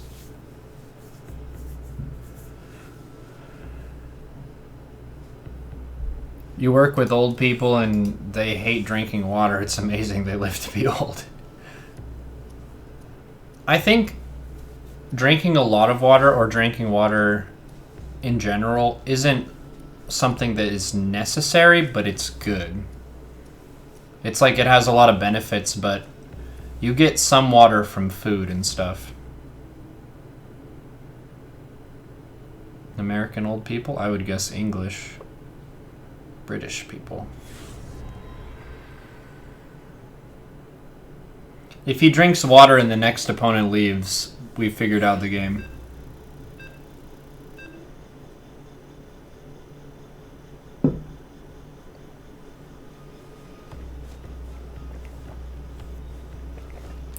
No, this is NA server. Okay, so chat wanted a Queen Nidus build. I will show you now a Queen Nidus build.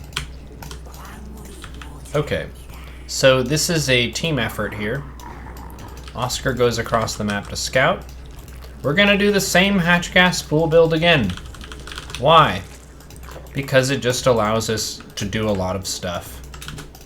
2 hatches can make twice as much stuff as 1 hatch. So we're gonna go for a second hatch really fast. One thing that I noticed about Cyril's play, Cyril is potentially the best Zerg player in the world. He doesn't really take a lot of early game risks. He goes hatch first almost every game in basically all 3 matchups. Sometimes he'll mix in a 17 pool or a 16 pool to go for maybe 6 lings to harass and then expand and macro up. But Zerg really starts to shine once you have 3 bases injected. And he's usually just looking to shut down any pressure really hard and hit that power spike of 3 base economy, and then use a bunch of multitasking and stuff to beat him up. That's kind of his go-to from what I've noticed. Thank you, B-Soda, for that 2 months in a row.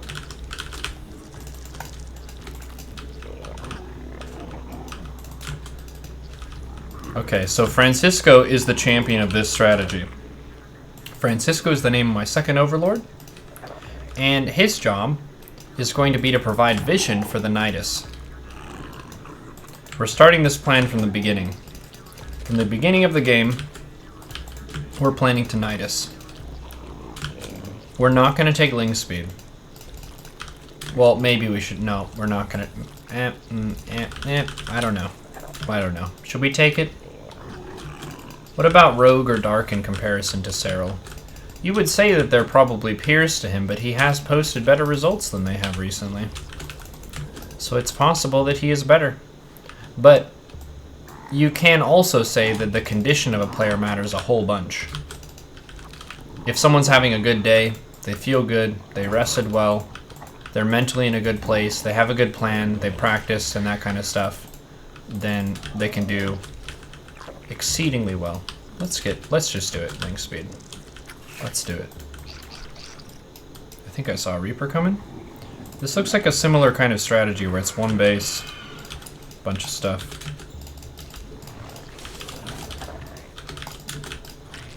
Okay. So let's go Ling Bane Queen Nidus because it's bio. And Ling Bane is good against bio. So we have the Ling speed, 33 Overlord, and then drones. Once these 2 queens finish, we want to make another queen, so a 5th queen, and a lair at the same time. This is an aggressive build, if you were unsure about this. A Nidus is a very expensive move to do, so if you're on 2 bases, it's kind of all in. It's a very heavy commitment. You can play off the back of it, but you're committed to dealing damage, right? The more you invest in a big attack, the more you commit yourself to dealing a lot of damage with it. So I think we should drone up to around 3 gases and keep making queens out of this base. Keep the bases injected and stuff. So we're droning up. Let's set a target of around 40 workers. 40 workers. Injecting this. We have 39. Let's make a few more because we need another worker for the Nidus and for this gas. Okay, cool. So we have a nice setup here. 2 bases of mineral saturation. There's another gas here. The lair is done. Let's make a Nidus. So I like to put the Nidus on a hotkey. It makes it easier to jump to it and command the Nidus to make an exit. So now we have our drone goal. So now we're just making lings with our minerals. Want to make sure we're not supply blocked. And we can even add some Banes in too to the mix. So we can hit with a diverse composition here. It's not just Queen Ling Nidus. It also includes some Banes. So we get some splash to break through the SCVs break through other stuff. Pretty nice. Okay, so we have this. The queens with the most energy should go in first. And their job is going to be to transfuse the Nidus as soon as they leave. So we're sending everyone in, everyone in. We set the rally point for the hatches and make lings. And then the queens come out, we use the queen hotkey. And we transfuse the Nidus. Just spam transfuse on the Nidus. Because they're trying to kill it, right? And as long as we can keep that alive, then it's like a big portal with a ton of units that come in. So the key there was having the Nidus on a hotkey, so I could use that to create the exit. And then the queens that I sent in, they were all on their own control group. You should use whatever hotkey is comfortable for you. You could use like your Muta hotkey or even your main army hotkey. But the important thing is you want to be able to simplify that so you can just push a key rather than try to click the queen with the most energy. That makes it hard. You want to make the steps as easy as you can on yourself. Yep, better luck next time, Jeff.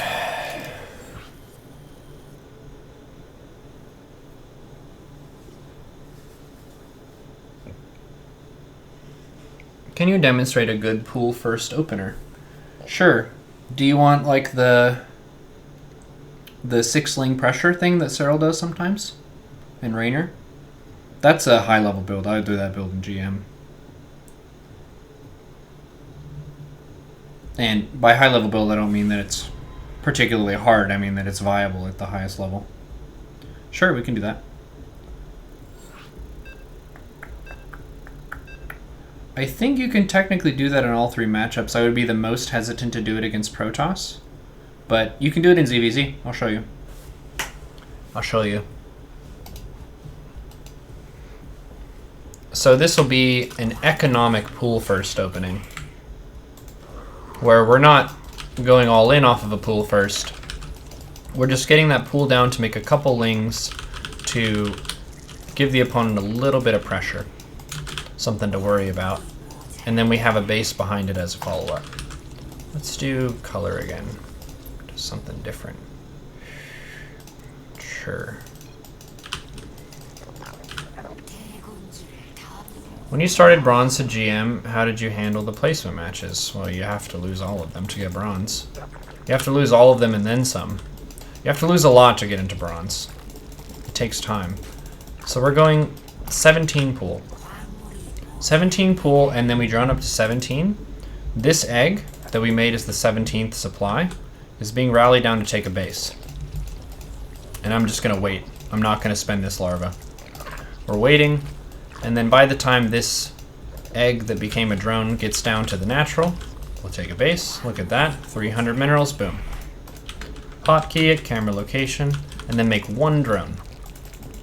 1 drone. And now we're building up larvae. We want to have 3 larvae so we can make 6 lings. This overlord's going to go scout. This overlord's going to go scout. Let's just change the rally point down here. So 6 lings and a queen.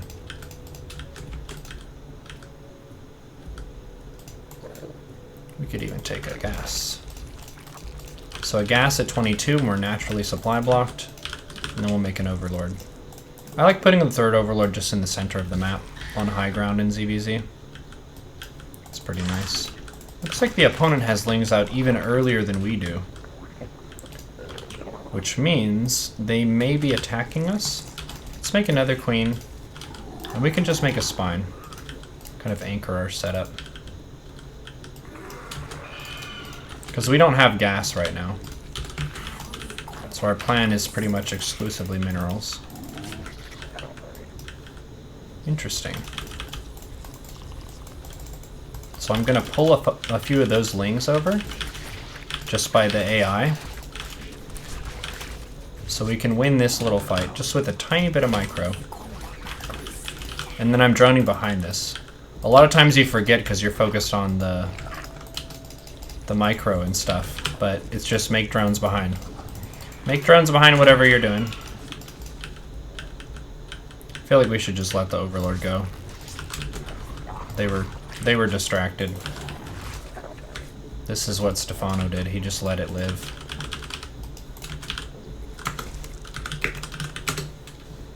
be free. Okay, so now we're gonna try to not be supply blocked. Still using the queens, and let's make a wall off. Just a roach evo. Creep spread. These lings are gonna scout. And the main thing I want to look for is gas.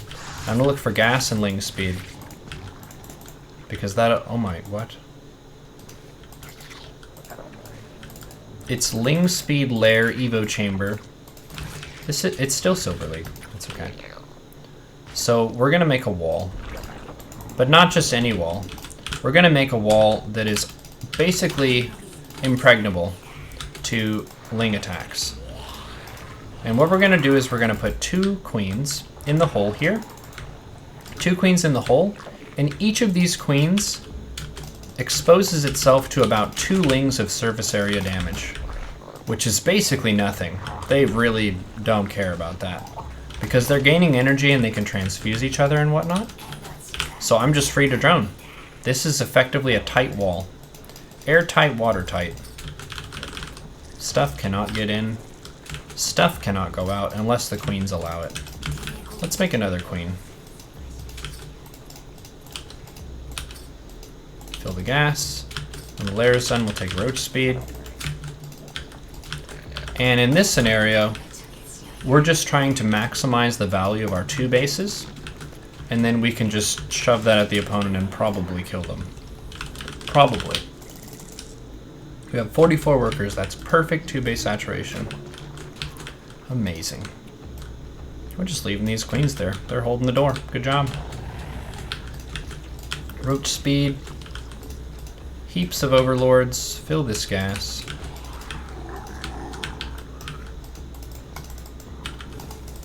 Could maybe escape with this overseer. Maybe not.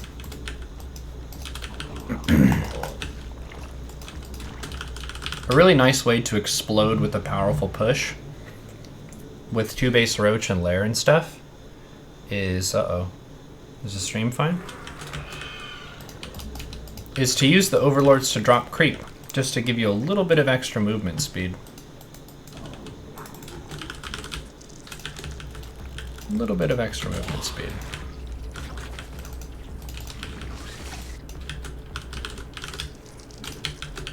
And we're just making roaches. I think right around 20 roaches is a pretty good amount to attack.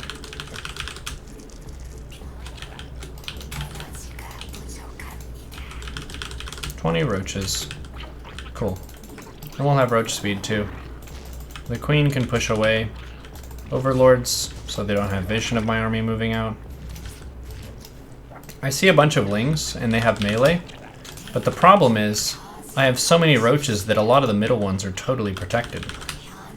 So it's not really that great for the enemy. Now we can just attack move their base, and like Day 9 said, attack and expand. Attack and expand. Let's go. Let's get +2, and then armor.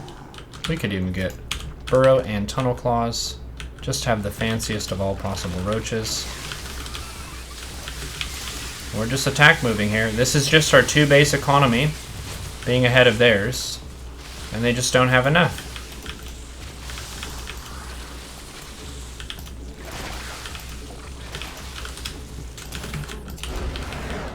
That's another one. Why don't I cheese? I have cheesed quite a few times. I've bane busted multiple times. We've done 1-base roach against Protoss. We're mixing it up. The idea here is I can be really flexible about what I'm doing, so you can request a bunch of different stuff if you want to. And I can explain basically every step of the way.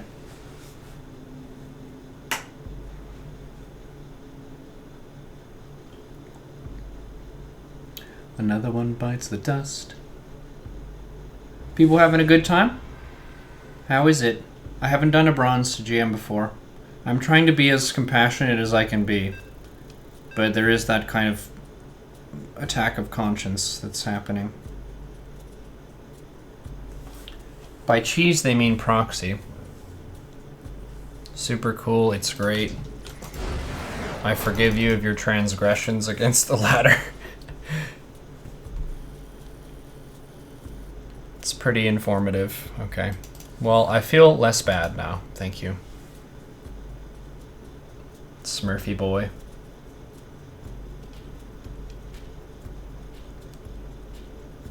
You're saying I think we should. Is it from experience? You think 20 roaches is good? I think.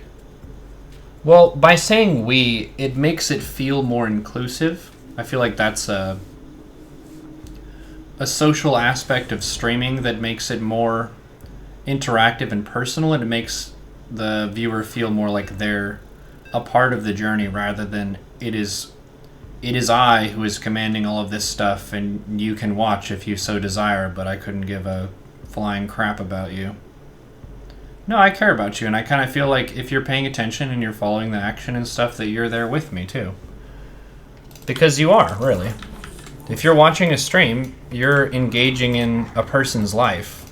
Like, in the actual real capacity. You're a part of my life right now. And I appreciate that. And if you're noticing what I'm doing, I want to acknowledge that you're following along with me. So that's why I say we. It's the royal we, indeed. That is why I'm your king.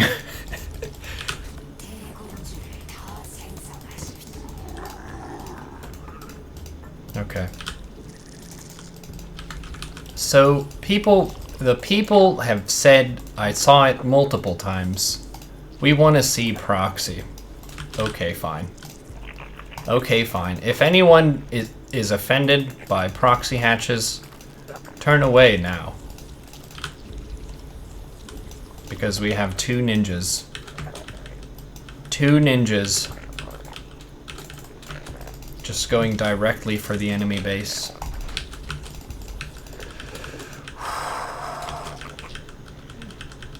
Who is the queen, then? I don't know. Whoever claims the throne. Oh no, it's a wall off. That's okay. We have ways to deal with this. We have ways. A drone beats an SCV in a one-on-one battle. Exhibit A. Okay, so we can do two things at once. Someone said, contain the opponent. Someone else said, do a proxy thing. So we're gonna do two of these at one time.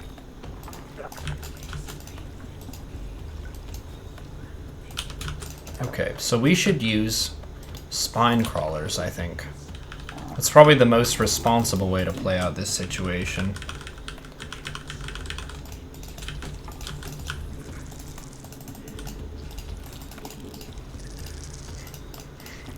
You don't vote for a king. Do you vote for queens? Should we have a nomination process? Does the drone win because of the regen? Yeah, I believe so. I think drones have more health than probes, too. So drone will beat a probe, and it will beat an SCV. Okay. So this is a forward advanced defensive position that I'm trying to command for myself. Trying my best. Okay, so this overlord has a very important job. Very important job. If there is a siege tank here, that is the worst case scenario. But it looks like it'll be a cyclone. There's a Hellion. Okay, that's not too bad.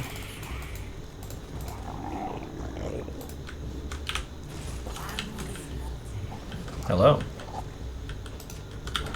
What can I interest you in?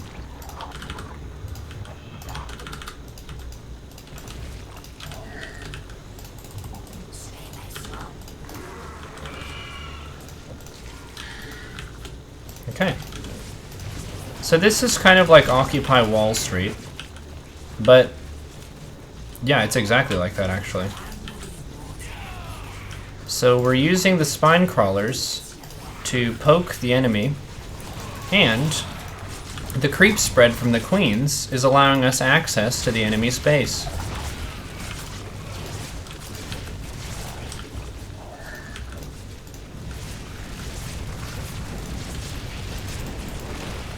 Remember, if you do this to someone, you have to go take a shower at the end, because it's very bad.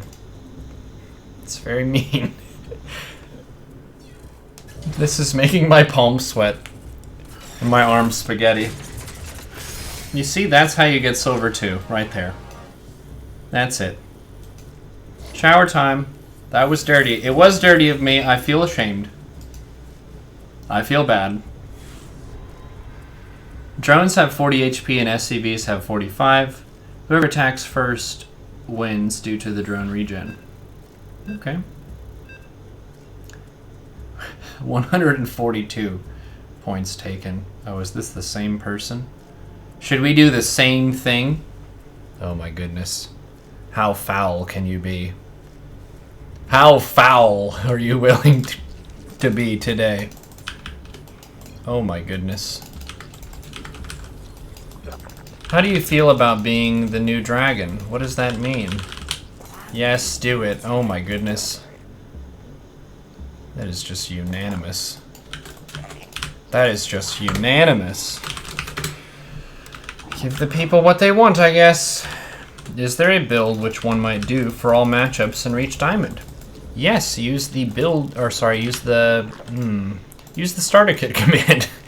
There's a solid Zerg build class that I've done. It's just a simple hatch gas pool, and it talks about how you can macro up in a solid and reasonable way to whatever league. It would work up to GM, but it would also work up to diamond, if you think about it.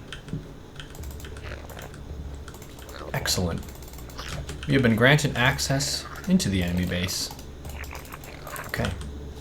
So let's establish the first expansion. Uh-oh.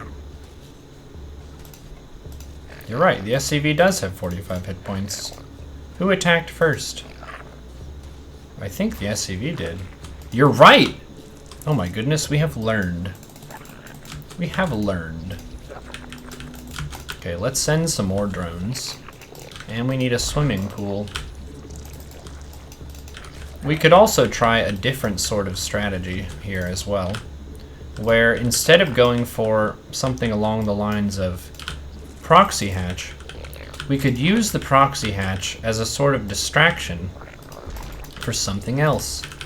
What if we did a proxy hatch in the main base, but instead of a bunch of spine crawlers, we had a team of attack drones, a team of attacking drones that no one would expect, and the drones DPS the Marine down and the SCV, but then there was a gas that's filled, and then the drones can be spine crawlers in the main, but these drones, and there's a queen too, and this drone, and then this guy goes over here. Look at this, but then this. I just feel bad. I feel like I'm a bad person. I'm sorry. You don't deserve this. I'm sad. Help me, chat. I'm just sad.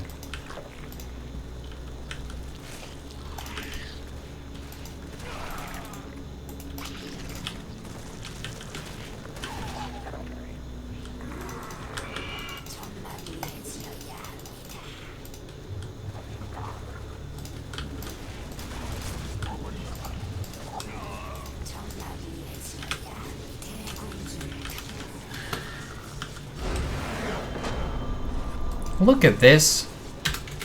Can we just treasure this person? They got proxy hatch spine rushed. And they complimented us. They complimented us.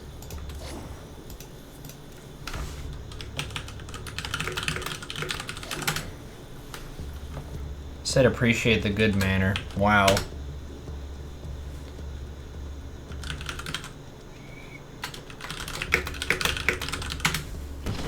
Good luck, have fun in your games. Wow. I need to start apologizing after proxy edges. I'm sorry. Fenfee, thank you for the 2 months in a row subscription. I appreciate you.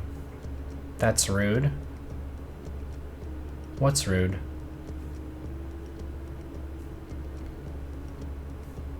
Spine rush to GM. He doesn't deserve this. I need to take a shower. You're right, I should shower. Apologize for the minus 142 recently. Yo, I'm gonna remember this person. Jakaje? However you say it. Your mom is rude. Fastest tech possible.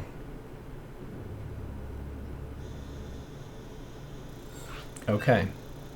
I have an idea. I got a wonderful, awful idea. How is it rude to message after the game? I don't think what I did was rude. At all. I thanked them for being a respectful member of the community, and I wish them luck in their games. If you think that's rude, I don't really know what to say.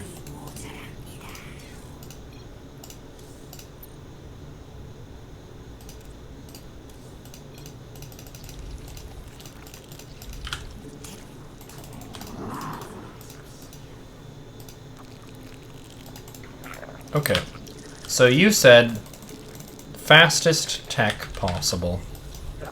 I have a plan, and this plan may upset most of you, but it is my plan, and I'm gonna stick to it. It's hard to be nice all the time. It is.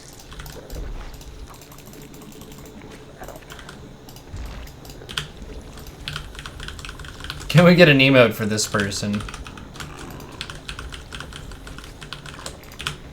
Hello, Broodlords. First Unit Ultra. No, I have a plan. I have a plan, but it's a surprise. It's a surprise for you.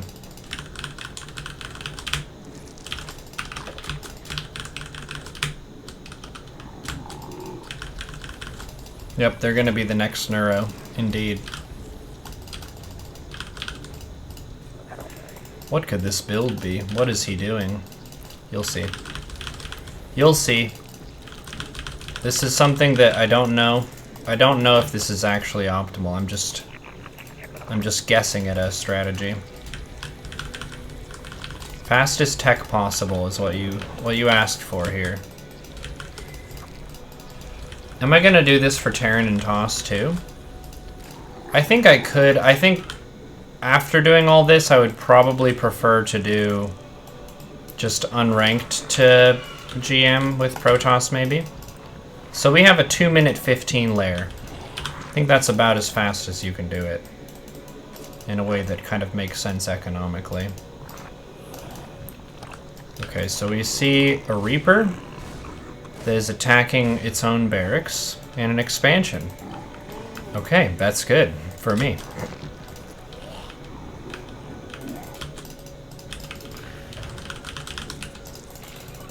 Fastest tech possible.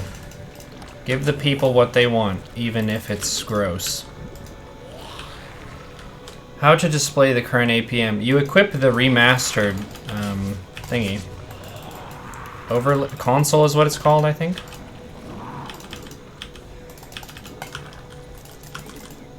Fastest tech possible. Look at this Reaper is just scouting around. They're just scouting around. All around town. They see our Hydralisk den. Do you think they expect what we're about to do?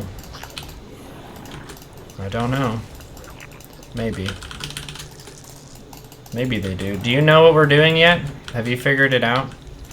Have you put the pieces of this wonderful puzzle together? Now, the important thing here is to hide some of your tech. So what we can do is kind of spread it out in a way that it's probably not all going to get scanned at once. So we've got this over here. We can make these now. And then here, you go here. And we can do this. Fastest tech possible. Okay. What could this be? Does anyone know what this is yet? Has anyone figured this out yet? We've got pieces of the puzzle. It's kind of coming together now. What could this be? What a mysterious strategy. What is this mystery? Detective Holmes, where are you? We have a quest. A mystery for you to solve. Scooby-Doo. I think we should wait. Should we wait for the... let's just... we can wait. They did nerf the build time of the Lurker Den since it came out. Just as a reference. This Terran has a lot of workers. We only have one base economy.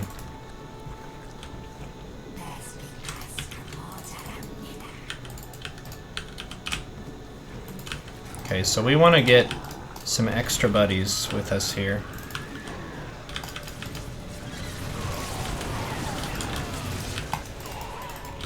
This tank is the primary threat right now. So we have these guys here, and this. Fastest tech possible.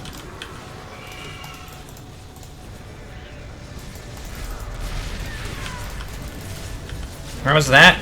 How's that for fast tech? Is that good? 5 minutes 55. That's pretty fast. Tank wall. Yeah, but our tech was too fast. The fastest tech in the West. It's dirty. It is dirty. This is a dirty business. If you're Zerg...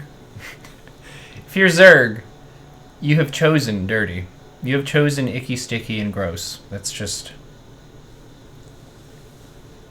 Does a single irrelevant lurker count? You vote that I need to try again.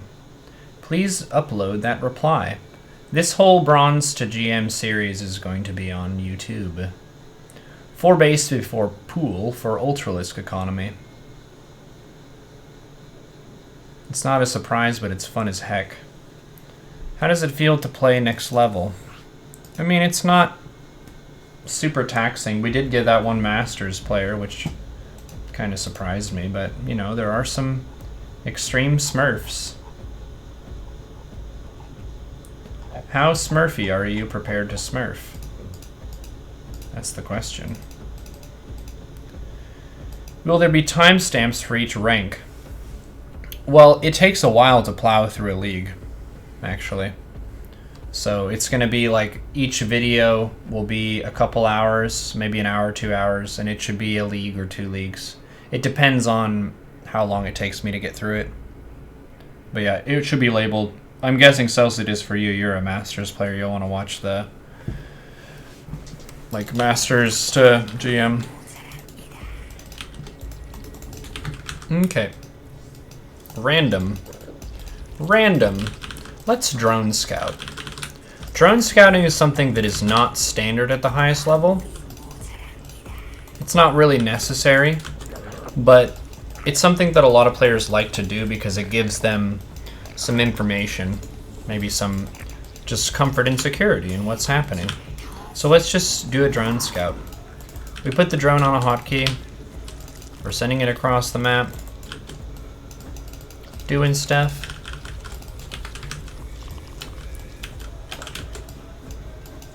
I'm a little bit concerned that this music that just came on the autoplay will get muted in the bot. So, okay, it's Protoss, Forge Gateway. Okay, great. So drone scouting. Drone scouts. Let's do...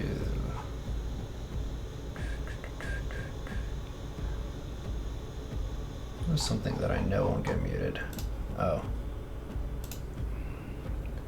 I gotcha. I like this music a lot. I just don't want it to get muted. Here. Okay, so we have 2 bases now. One of the bases is in my enemy's base. The other base is here in the normal place. Can you see that? Wow. And one of the fun things about proxy hatching someone is a lot of times they think that you intend to do something with it, which is not really required. You can just kind of build the base and just let them invest in dealing with it, and then kind of play out a normal game. A proxy hatch is a choose-your-own-adventure kind of a situation. Nothing is required of you. You could cancel it. But what if they let it finish? Okay, there's a cannon. Okay. What else is going on here? Is there a cybernetics core? There it is. Oh my goodness gracious. Can you believe some people? That is just astounding to me. There's just so much of the cannon rushing. I'm just alarmed. I'm alarmed, I'm scared, I'm confused. Oh my goodness. Oh dear. I guess we should take another base. Okay. So let's take this. And we can do something similar to what we did last time. Which is go for a lair and then a nidus. Should we do that again? No, we don't have to. Should we do that though? Would that be bad?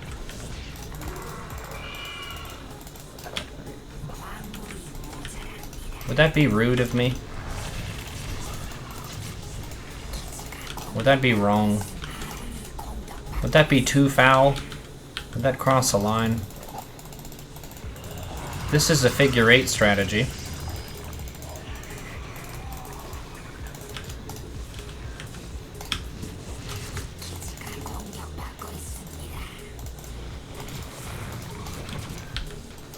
Okay, that zealot is still working away.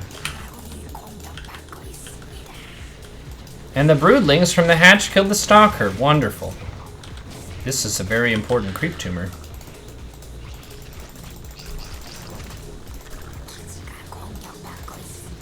Does anyone feel a little bit less bad for the Protoss given that they cannon rushed us, or is it about the same?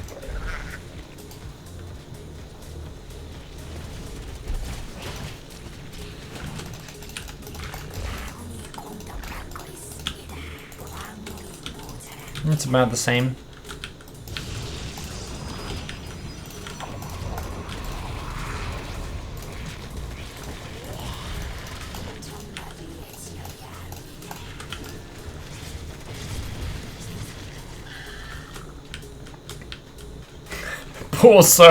The poor soul. I'm sad for you. I'm so sad. Wow! Look at these nice people. I'm just inspired that I can do something so wicked and evil and wrong. Wow.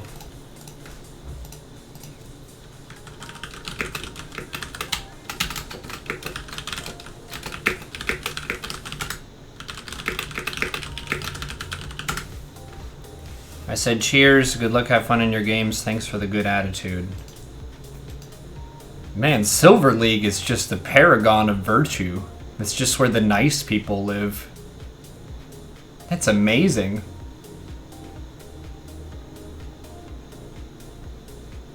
Wow. When does the ego come out? What is that? Is that diamond? Platinum and diamond? Do you know? The attitude gets worse as you climb the ladder. Goodness gracious, silver players are just so nice. I just want to have a party and just only invite silver players. Be the most wholesome experience. We could just enjoy conversation. It could be about anything, and no one's going to get too upset because they're all very measured and well balanced with their opinions. How am I doing today? Sideshow, I'm flabbergasted at the kindness that I've been receiving when I've been putting proxy hatches and spine crawlers in people's bases. Diamond is full of elitist jerks. Silver is full of treasures and gifts to the community.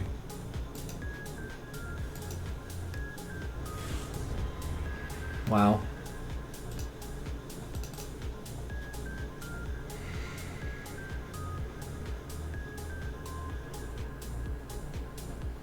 Nothing better than a proper debate.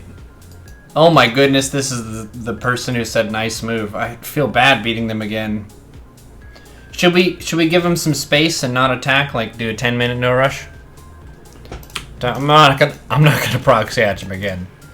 I'm not gonna do that again. We meet again, friend. Oh my god. My heart, I just can't take it. It's just too nice. You're just too nice. I don't deserve it right now. Smurfing, you're supposed to be upset.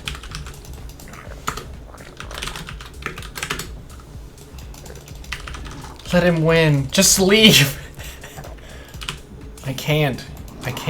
It would... Should we? No. We should give him a game. We should give him a game.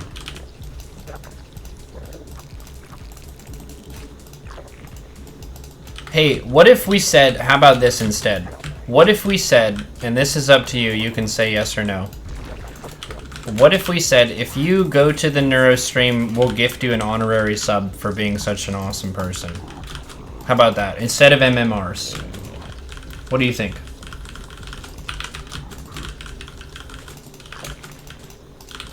What do you think? Yes. Do it.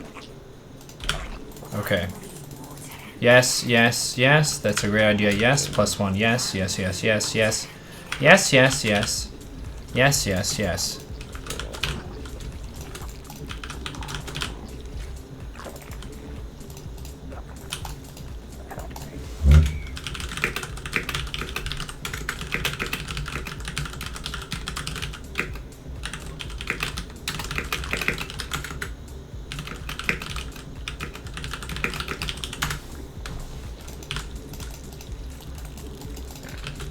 Okay.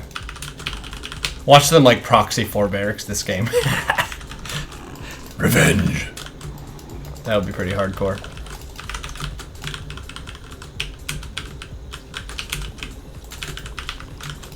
I think a lot of people who play StarCraft don't actually watch streams. I do rarely. Oh god.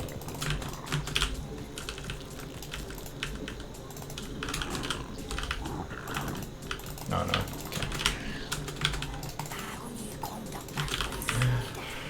Oscar, no! No! No!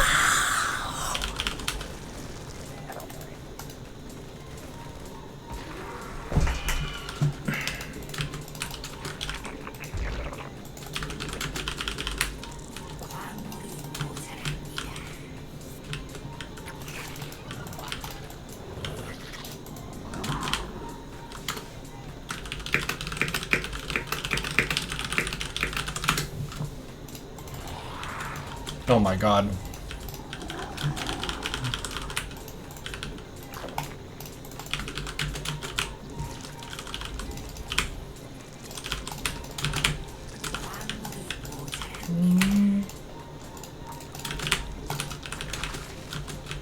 Time for 8 bases? Okay. What do you think? 100 drones? 100 drones. How fast can we get 100 drones?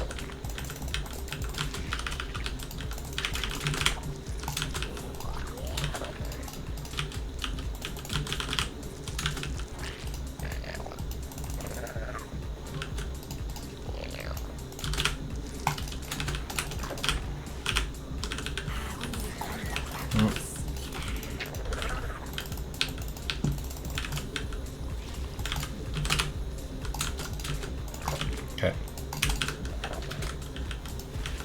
We can trap them in their own base.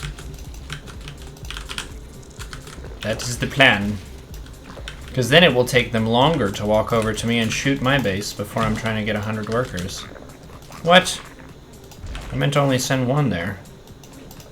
Oy, oy, oy. Whatever.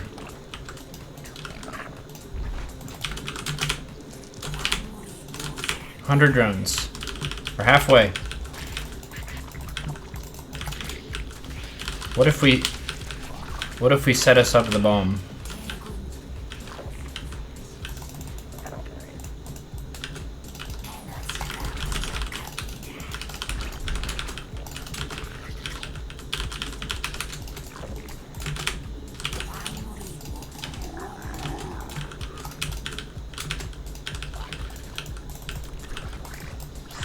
Cyclones and Marines.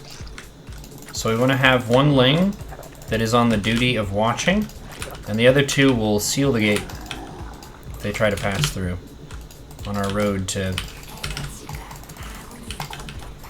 Okay.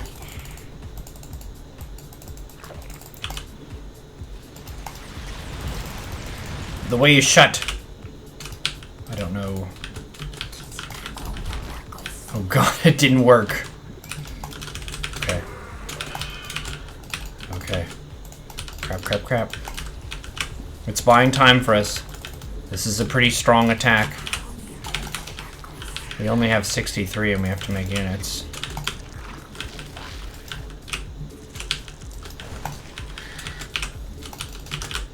Okay. So we can take this base.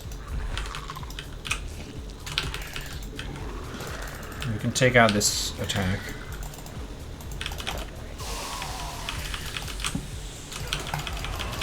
Danes are really bad against cyclones. Okay, 100 drones. How many do we have right now? 66. Keep going. Keep going. Need a lot more than that. We'll retake this one.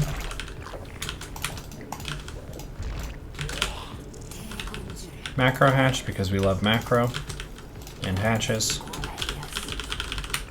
Overlords.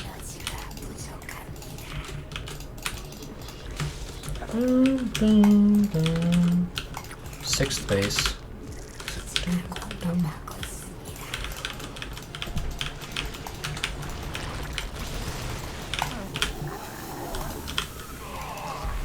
$85. $85.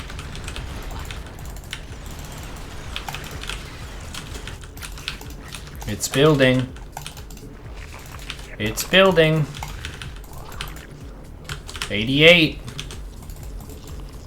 99. 101 drones. Alright. Alright. So now we need a huge army. With nothing but Banes. Nothing but Banes.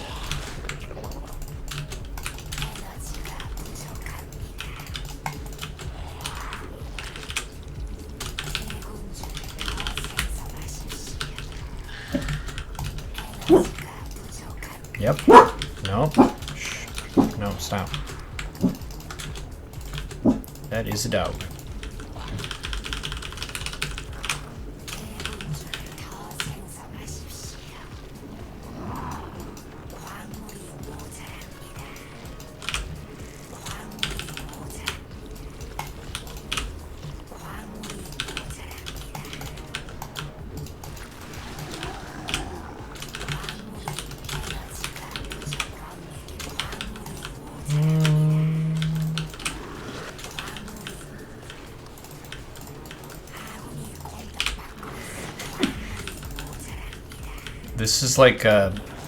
This is like a haunted house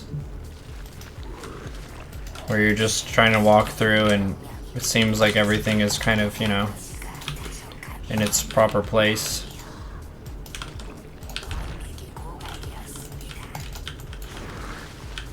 But then these guys...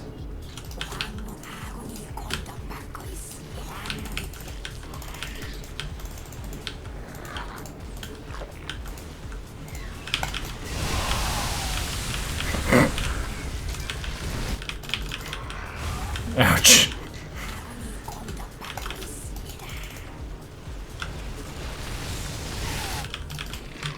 With banelings, you can do anything.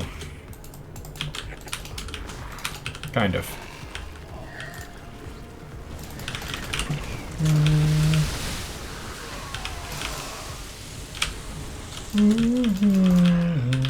Oops. There's more. GG. Oh, man. Oh, man. Please show up.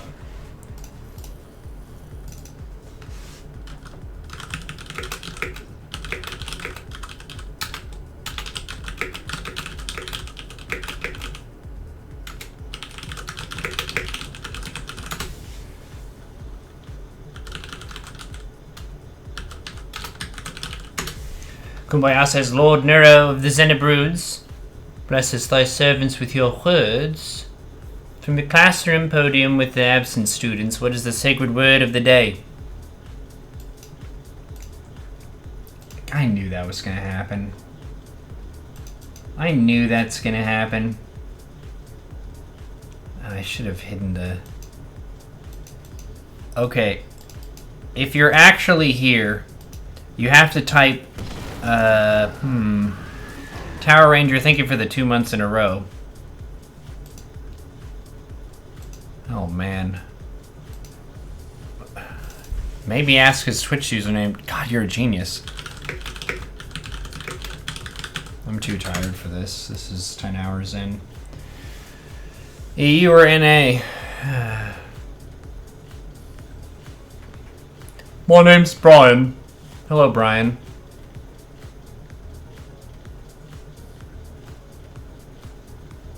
The sacred word, we await your wisdom. Zetlax 1.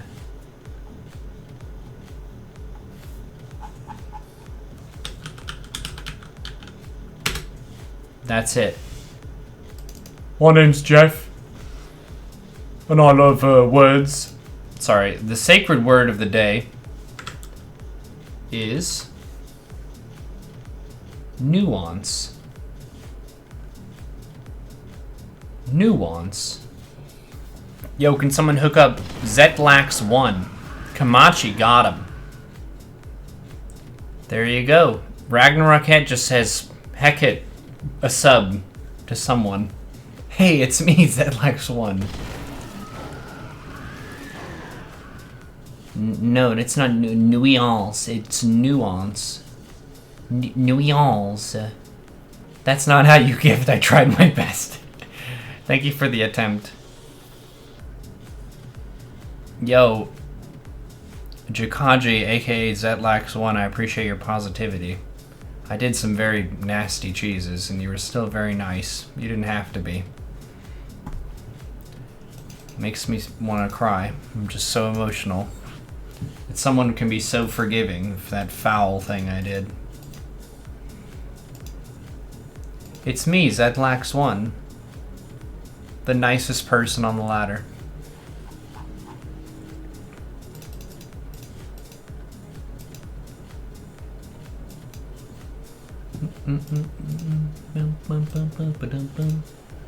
Yo, the viewership is smashing right now.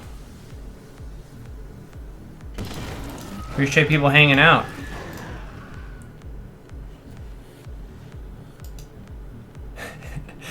Nuance versus nuisance. Keep your cheese for diamond, they deserve it. Are you a platinum player who gets upset at the diamond cheese?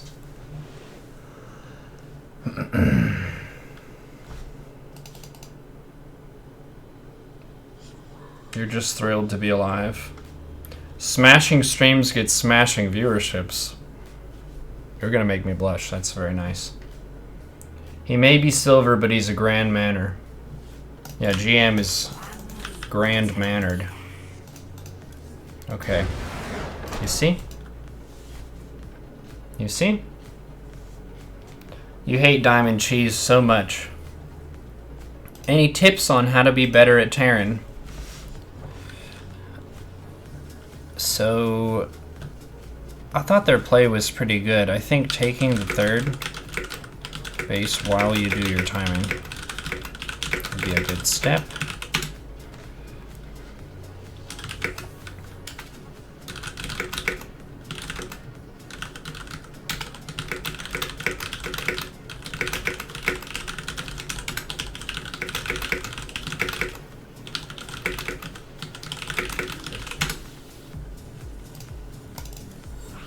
Tips. Sure, tips.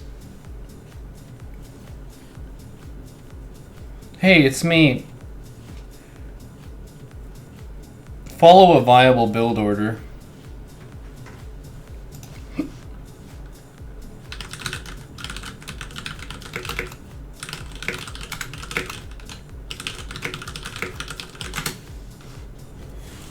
Didn't you tired? I did. But then I realized there were 1,000 people watching, so I decided to press on. What did you miss? Lots of stuff, but it's fine. Good morning, Sea of Whiskey. How are you doing? Bronze to GM, yep. We're in Silver 2 now. You left them a follow. Awesome.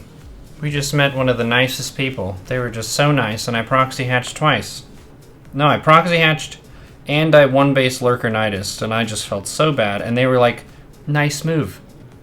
Well done. Good job. It was just like, what?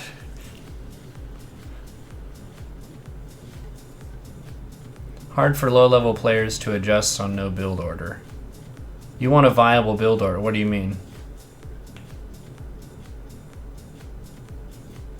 You miss being in Silver. I think Silver's a really good league, to be honest. It's good because on the one hand, people do a bunch of unorthodox stuff. So it's always exciting what's going to happen next. You can never really know. And then, in addition, it seems like it's just a more friendly league than a lot of the other ones. A lot of the other leagues have a lot of ego and resentment and stuff. Because there's that sort of, I feel like I'm good and I deserve to win. This load time. Yeah, it's actually some people have what's called a wood-fired computer, where it's not like you plug it into the wall. There's actually a little furnace where you have to put some logs and some charcoal in it, and you have to keep it burning to generate some heat and energy, and that powers the computer and turns the turbines. And when the turbines are turning, then that's how it powers the power supply. And the power supply powers the different graphics cards, but it's not like a graphics card. It's like a graphics artist. It's like an artist who's like drawing the pages for you. So they have to draw this loading screen before we can advance into the game, and then they have to draw everything by hand. It's pretty hard. That's why it takes so long.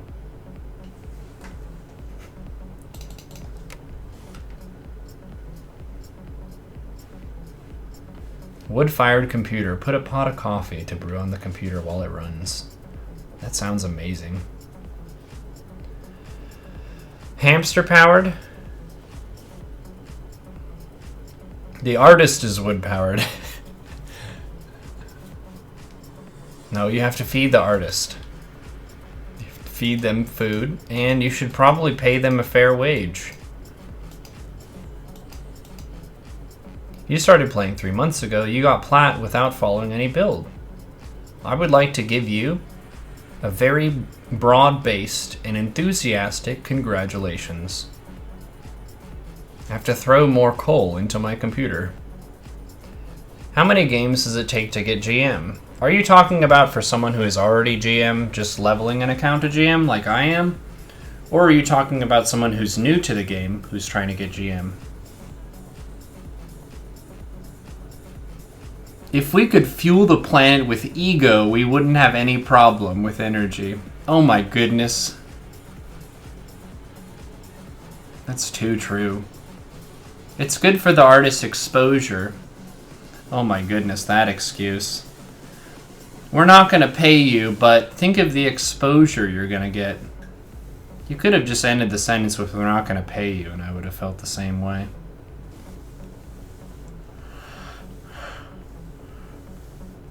Oh, a new account with 0 games, it would go a lot faster than what we've done here by putting it in bronze first. And the reason for that is because a new account has what's called provisional MMR. And you'll see it on some of these loading screens where a player gains or loses like 200 MMR with a single game. And the reason for that is to figure out players' skill level from the midpoint because you start at kind of a gold platinum MMR.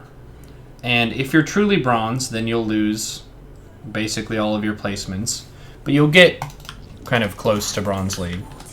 And if you're truly way better than gold platinum, then oftentimes it'll give you a high platinum or a diamond league. I don't think you can place masters from your first 5. I don't think it's physically possible. Okay, let's do another color.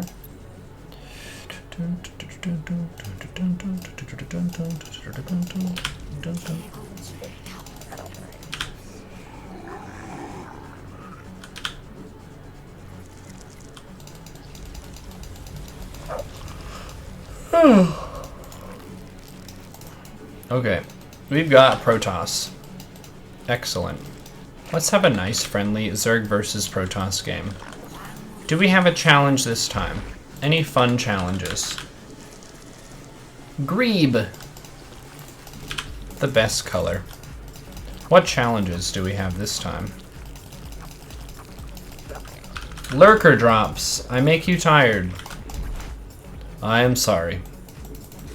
Air only. Ultra drops. Blot out the sun with overlords. Mass creep. Anything air. Mass lings. Queen only. Mind control. Beat them with Protoss tech. Oh dear. But I feel like the most evil thing we could do this game would be to think about the information we already have, which is that the opponent has a wood-fired computer. So we could just mass lings and just tax their processor a whole bunch. No, I like lurker drops. Let's do lurker drops. Uh-oh. Is this for cannon rush? Or are you just trying to scout? I think it's just a scout. They were a cannon rusher in another life, I guess. Okay. Ooh, wow, that is a fast nexus. Ooh, wow.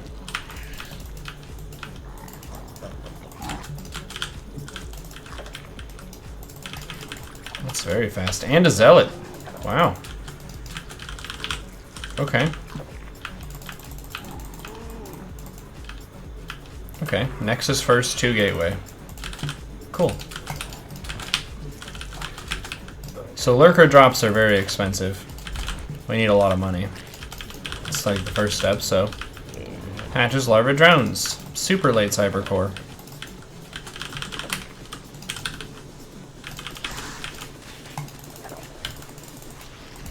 Boom, boom, boom, boom.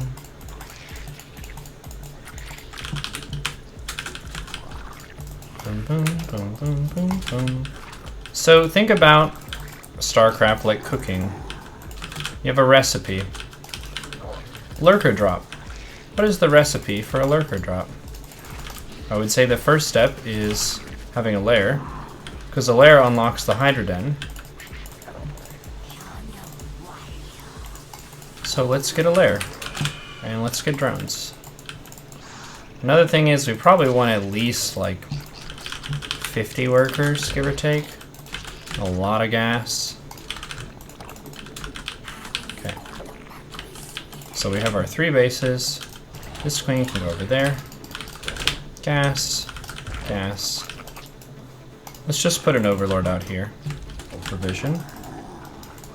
And another thing we're gonna need is overlord speed. We can spend our extra minerals on queens. Oh my goodness, it's double stalker. Remember, if you get an overlord shot, make 2 overlords to recover the one you lost. And to move your supply forward a little bit. I think we should make a few lings. There were quite a few zealots. So now we want a Hydra Den and overlord speed. You can do drops with slow overlords, but it's just sad. You just feel sad. So I feel like it's better not to. I have done that sometimes where you just forget overlord speed and you're sad the whole flight. So when the Hydra Den is done, we're going to immediately drop the Lurker Den. There it is. And I feel like if we just do two Lurker drops, one in the main, one in the natural, that should effectively be a win condition. Okay, so we're doing this. That's great. This is, okay, that's great. Now we want 2 drop overlords. Overlord speed is going. That's a lot of stuff, actually. Okay. Let's seal the gate. Seal the gate. Because I am concerned. We don't want to have any lings squished. Okay. So we'll get this.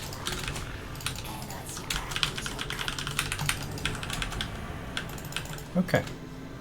And then you can fit 2 lurkers into each drop overlord. Did you know that? Now you know. So Lurker Den is almost done. We should make some more lings, just to kind of spend our money and stuff. 1, 2, oh, it's not done yet.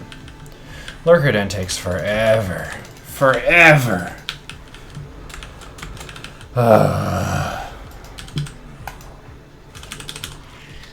4 lurkers. Okay, 2 for each drop overlord. We can get the Hydra upgrades. We can make the Hydras. And then lings. And then overlords. Look at that, we spent our money. Super nice. Okay, get to the chopper. You see that? We already lagged out the opponent. Their computer is actively catching on fire. Oh no, that's me. Uh-oh. Is the stream fine? Uh-oh. Oh, goodness. Is the stream fine? Press 2 if the stream is fine. Okay. So now we have a double lurker drop. Uh-oh. Stream is fine. Thank you for all the 2s. Okay, stop. Stop 2s. More dots, more dots. Okay, stop dots. Okay. Now we're trying to find an elegant solution to the problem of beating Protoss. This etude is known as the double lurker drop. On the right hand side, you can see it on approach. It is an overlord with 2 lurkers inside of it. Over here on the left side, similarly, you see another overlord with 2 lurkers inside of it. What we're going to do now is we're going to drop these lurkers near the probe line, so they have access to the Protoss economy. These lurkers are going to attack the probes willy-nilly until they're all dead or pulled away. And then dropping 2 lurkers in a similar position relative to the main base. We can see some Void Rays in the main. Unfortunately, these Void Rays will be unable to kill the lurkers without detection.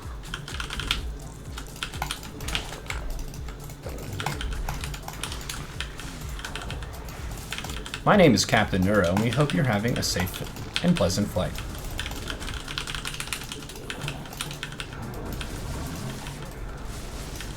Okay, is there a third base?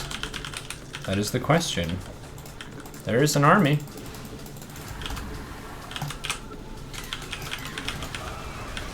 Okay. It's mass Void Rays.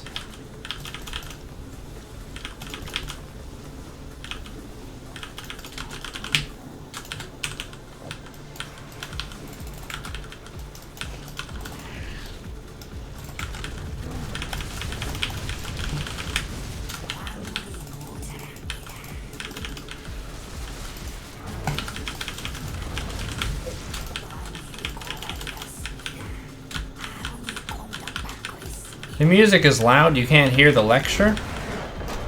Really? Inaudible. There's music, you can't hear me at all. The music is way too loud.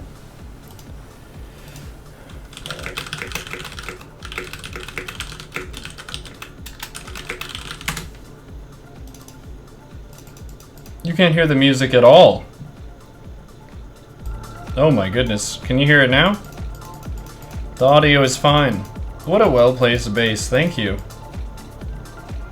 The music is too loud. I can't hear anything. I have a strategy. Bane drops. What is the music? There's music. Can you hear the music? I can't hear the music. What music?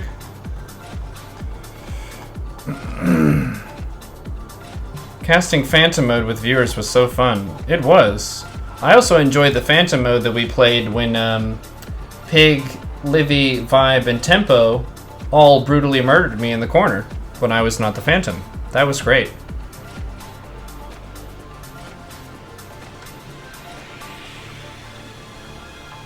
Now it's too quiet. You need to turn it up. You can't hear me at all. What? Hero Lisk. Sounds nice in Germany. The music is too loud. I can't see anything. Yo, Joby TV, thank you for the Twitch Prime.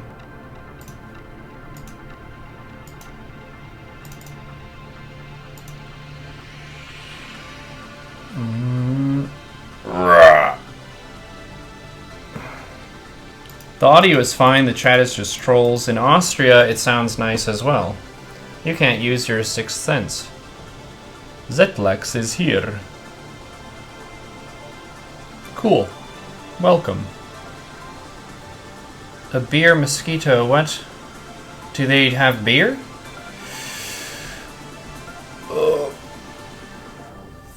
Sounds fine in Roddyland. Nokin to cokin', dude. The beer mosquito, though. We've been on for a good bit. A good bit. You couldn't hear the music until I turned it up. It also depends on how loud you have me, right? Sounds okay in Burma, too. What's up, Chow Bowsy? How are you doing?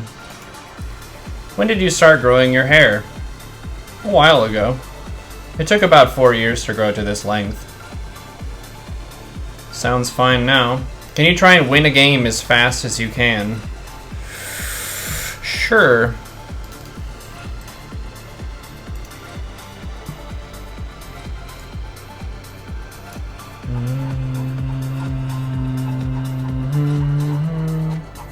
Sure, we could try that. Mixing it up. I'll probably... Masterful with a tier 1 sub. Is that like Masterful? That's awesome. That's an awesome style name. Welcome. Welcome.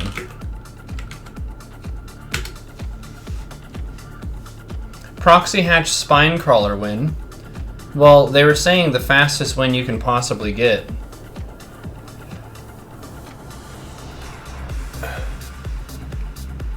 How did I get to bronze? I surrendered. If you're trying to get from silver to bronze, you have to surrender really fast. You have to have the speed.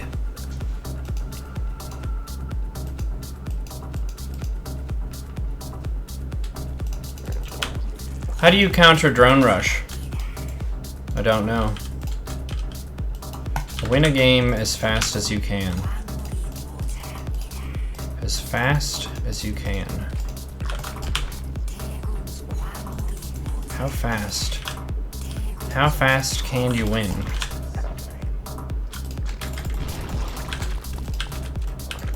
Okay, we're going. That's it. That's it.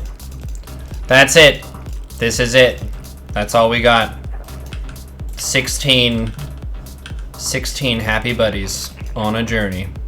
On a mission. To the enemy's base. The probe just passed us. Who cares? I'm gonna get you. I'm gonna get you. Let's get it on. You're gonna need that probe to fight. 1 minute in. 1 minute in. We're racing against the clock. Racing against the clock. DPS.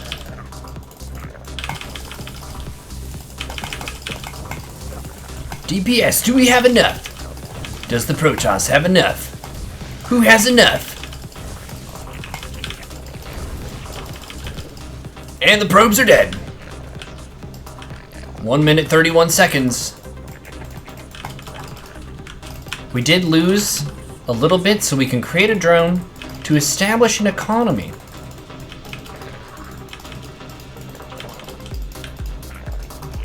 There is a probe on the map. And the opponent is not going to give up. They're going to stay in the game. Okay. Why didn't he put a cannon there? I think the answer is because.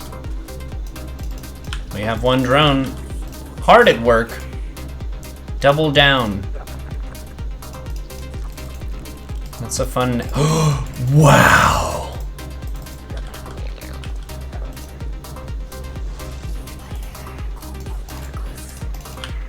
Look! It's a counterattack!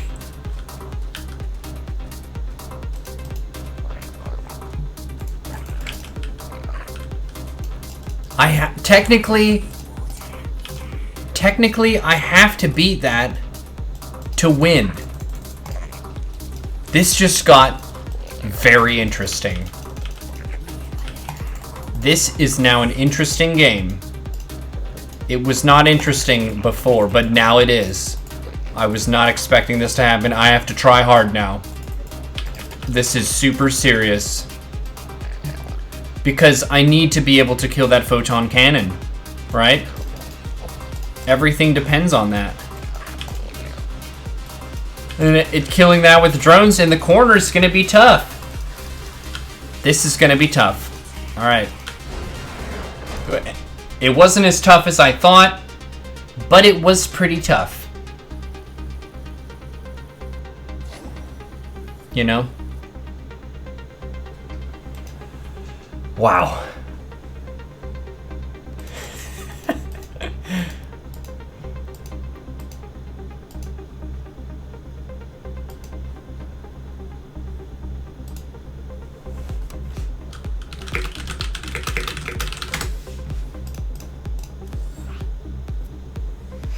The cheeser got cheesed. Yeah, I mean, that's tough when you're trying to set us up the bomb and then there are drones killing all your probes. Have you ever been drone rushed while drone rushing? No, actually. But it's possible. It's technically possible. How to beat it? The cannon or the drone rush? What's that? Does Virus have a lightsaber? Goodness gracious. Be careful. There's a Jedi afoot. Win a game without army. I just did last time.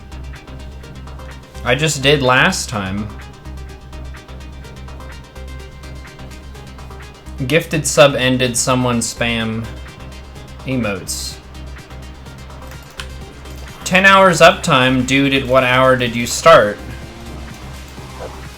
Alright, so this is a subtraction question. We have to do math now. Oh my goodness. We're 10 hours into a stream and we're being given a math quiz. Oh goodness. Professor!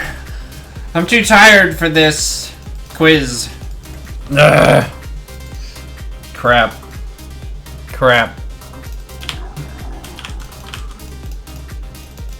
You have no idea what time zone I'm in. I'm a Texas man. 1 base Ultra, 2 base Muta. I think we can try Mutas against Protoss. It's an off-meta unit that you can play. You can play it. It's not super common at the highest level. It's kind of a situational unit. 11 a.m. Should we do the challenge of what is the greatest number of mutas you can possibly make? Wait, did Neuro lose? What? Did I lose what? The drone rush game we won.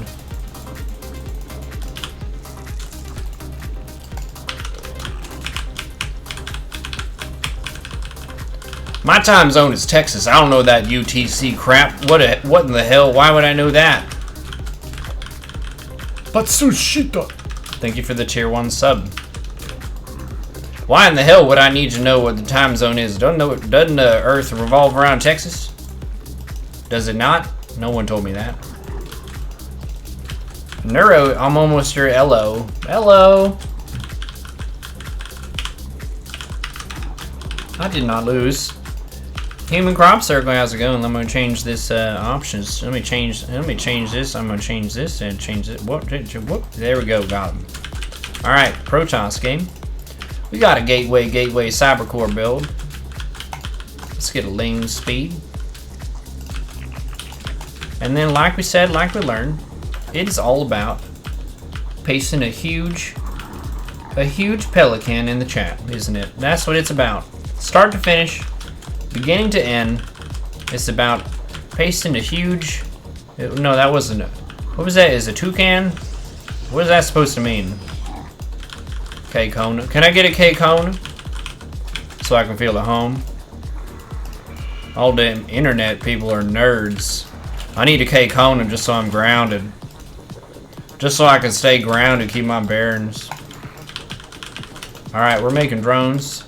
Can I get... I got a K-Kona, Nerd Cowboy. Nerd Cowboy K-Kona.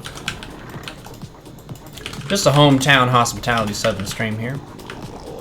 Just trying to make sure y'all comfortable. Make sure y'all comfortable. And if you're not comfortable, you need to adjust your butt in the chair. And then you're comfortable. That's good. That's good.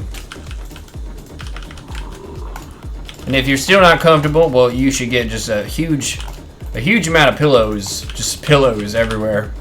Your whole house is just pillows. Someone opens the door to your house and the pillows just spill out the door. And they're like, "What are all these pillows?" And you say, "I'm trying to get comfortable." I was just getting comfortable. Okay. I hear you. I know how that is. Oh, look at that. Look at there. 2 adepts. Oh, they died. Damn. That's brutal. That's too early in the morning to watch adepts die. I'm all sad.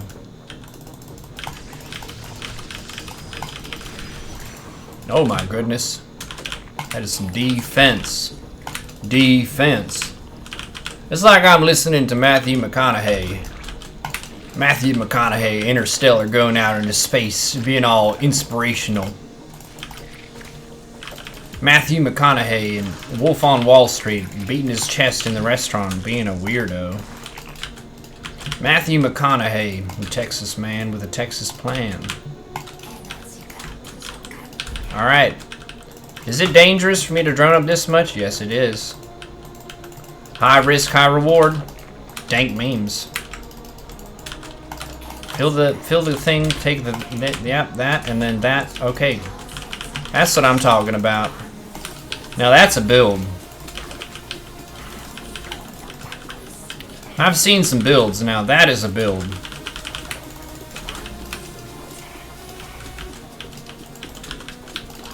What? What? Use the planetary fortress with some SCV for walling off. Yep, that's what I've said. That's what I've said. How do you defend your house against telemarketers? I was saying, build a missile turret and a sensor tower. Telemarketers, they're just like, do you want to do some random crap that isn't actually a cruise? No, I just want the cruise. You said I could go on a cruise. Oh my goodness, we're trying to go mass mutas and there's already mass phoenix shooting my overlords. Help me, David Kim. I need you right now. Okay, Kona. Oh god, this is bad. This is bad. This is the worst. What do we do? We're still going mutas. Still going mutas. You think I'm scared?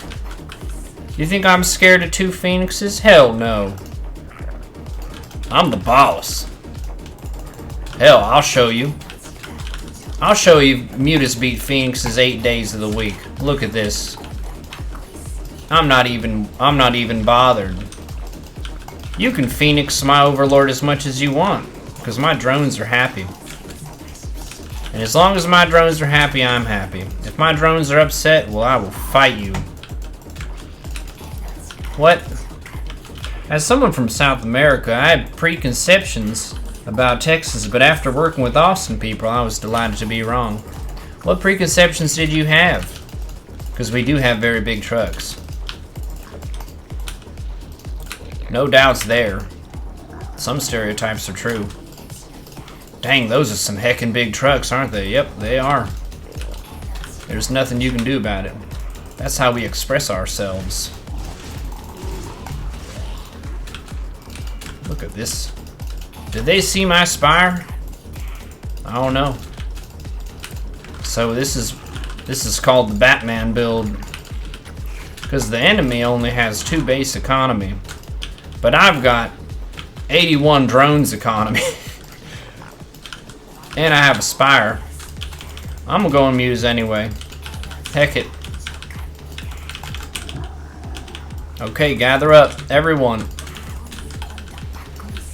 Imagine in this moment that you are J-Dong and that you have prepared for this tournament and you want to concentrate your firepower.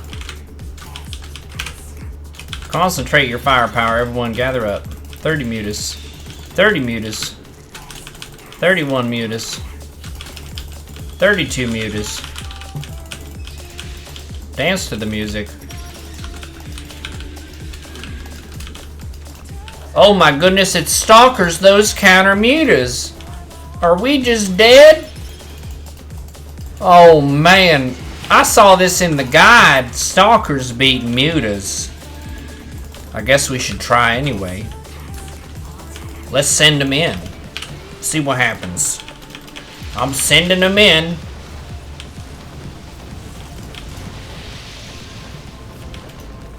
Where did they go? They're just gone. Well, damn. That's not what I expected. I thought that rock beats scissors. But lo and behold, them stalkers are just dead. Look at that. I'm just beating up on a rock with a pair of scissors. That's unheard of. We need to fix the book. It said that mutas lose to that. Can someone explain this to me? I'm just flabbergasted right now. How did this happen? There's the 2 immortals attacking my base, and there's a zealot here. Let's attack him with teamwork. Oh my goodness. How did this happen? That is one big ass pair of scissors. So you could say that as the size of your scissors approaches infinity, it matters not what rock you are dealing with. Amen.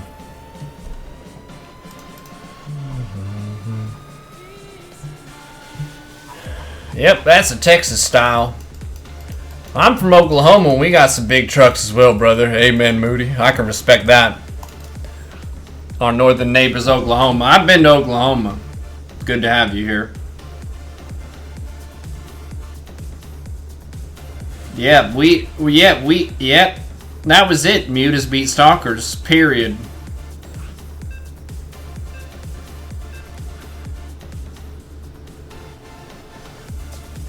Alright. We got a ZDZ. What's the plan, fam? I'm too tired to have new ideas. Help me. How long should I do the southern accent? I feel like that was pretty good. If I can brag about myself for 2 seconds, it was not the worst. Some people might actually think that that's how I talk all the time. If there are any viewers who have never been to my channel, free my pizza, thank you for the 7 months in a row. Get up the good work. Alright. Why doesn't Oklahoma fall into the Gulf? Because Texas is in the way. What? Is that a joke? Did I miss something? Is it a riddle? Not the worst is the best. Nudes swarm host. Someone has nudes on their autocorrect and autocomplete on their phone. I don't know who it is.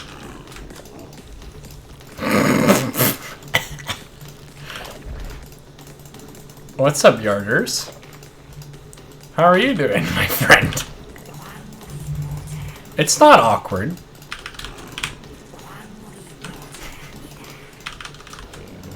It's like Shakira said, underneath your clothes, we're all naked.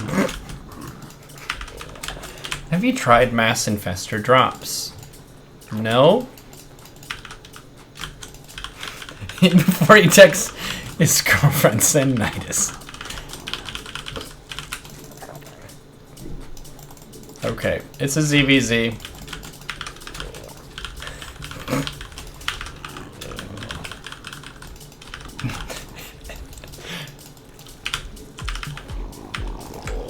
Yarders is a memester in the channel. He trolls quite a bit, so I'm not sure if that was intentional or accidental.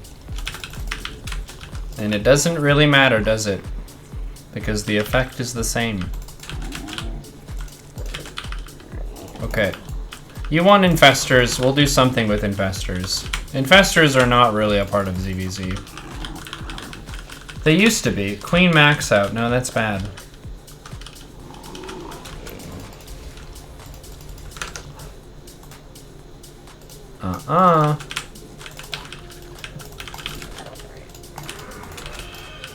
Okay. Let's get a third. Infestors are expensive. It's kind of like the mutas, right? It's kind of like the mutas, where you need a lot of money. It's expensive. Investors. Yes, we're gonna make investors. People who invest. Did I say it wrong? Investors. What is this? What are you doing? What are you doing? Can I scout you? Can I scout you? Excuse me. Excuse me. I'm scouting you. Do you have ling speed? Do you have ling speed? You do have ling speed. That's wonderful. Thank you for sharing. Okay. Let's get a roaching warren. And we need to make some lings. Oh, goodness. You'll invest in me. You believe in my future value. That's so kind of you. Your comment got deleted. Oh my goodness gracious. Were you saying some problematic stuff in Twitch chat and a moderator or the broadcaster themselves purged your message? Oh my goodness. This is cause for alarm, isn't it? No, I purged your first message because the implication made me upset. It's 2018. Get with the program. And then the second message I didn't see, so that was someone else. You're not banned. We're giving you a chance. Calm down. Calm down. We're trying to figure this out. Be respectful to each other. And just make infestors in ZVZ. It's hard. I need to focus right now. Stop distracting me. Stop distracting me. Infestors, for those who didn't know, cost a ton of gas. So we need Vespine geysers. Look at these lings running around willy-nilly. They weren't the fastest on that cancel. I've seen faster. Oh my goodness.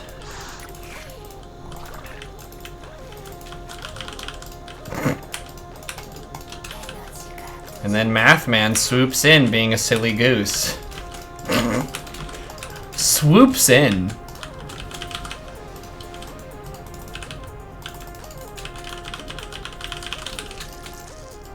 Willy-nilly. He goes by William Nilliam now. That's a good one.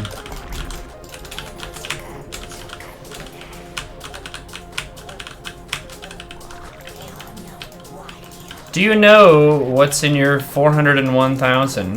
What? Wait, what?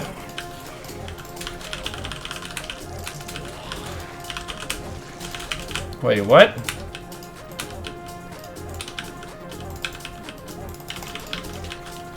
Message abducted, message redacted. Oh my goodness. But my free speech! Oh dear. People can't even say words anymore. What's that? You said words? Straight to jail! Look at this. It's lings and roaches.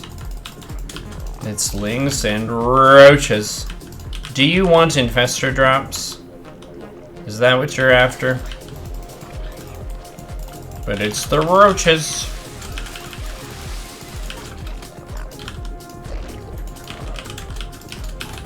Oh my goodness. Sorry about your free speech.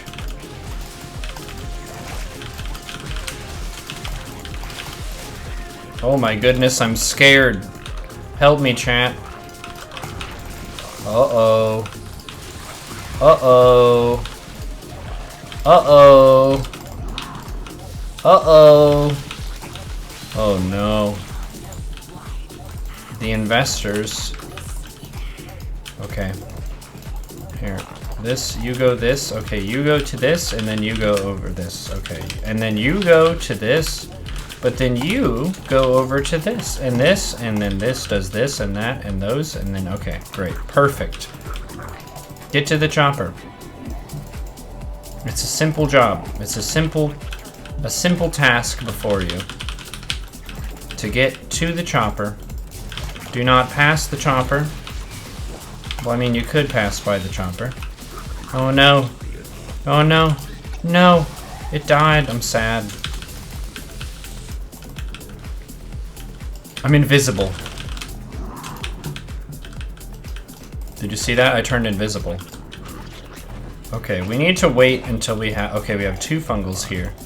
Special agent investors. 1. 2. Buckle my shoe. 3, 4. Infested Terran some more. 5, 6. Get back to the chopper. 7, 8. Roaches are great. 9, 10. Transfer workers to the 4th base. 11, 12. Get neural parasite, because that's probably going to be useful at some point. 13, 14. What on earth? Why am I still supply blocked?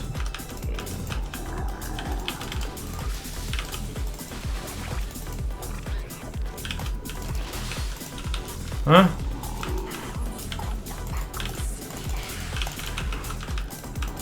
Okay.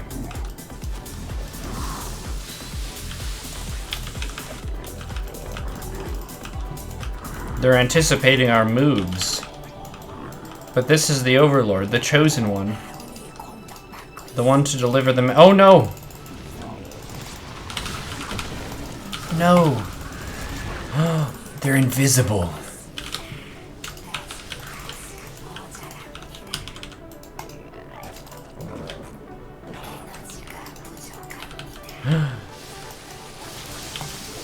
Invisibility. Thank you, SC2 Wings of Liberty, for the subscription. League of Legends. Invisibility. Invincibility. What if I told you that invisibility and invincibility were the same thing? What if I told you that mutas are amazing?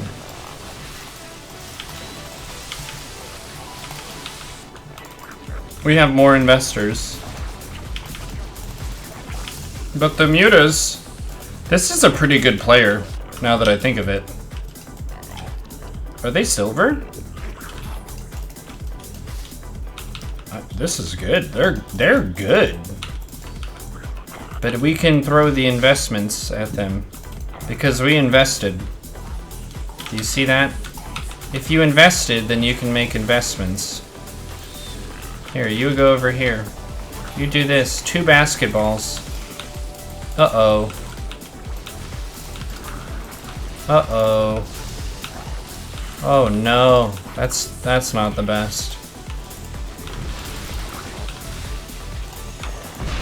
Oof. Wow. Yeah. Uh-oh. Whoa! Alright! Now we get the first screaming person.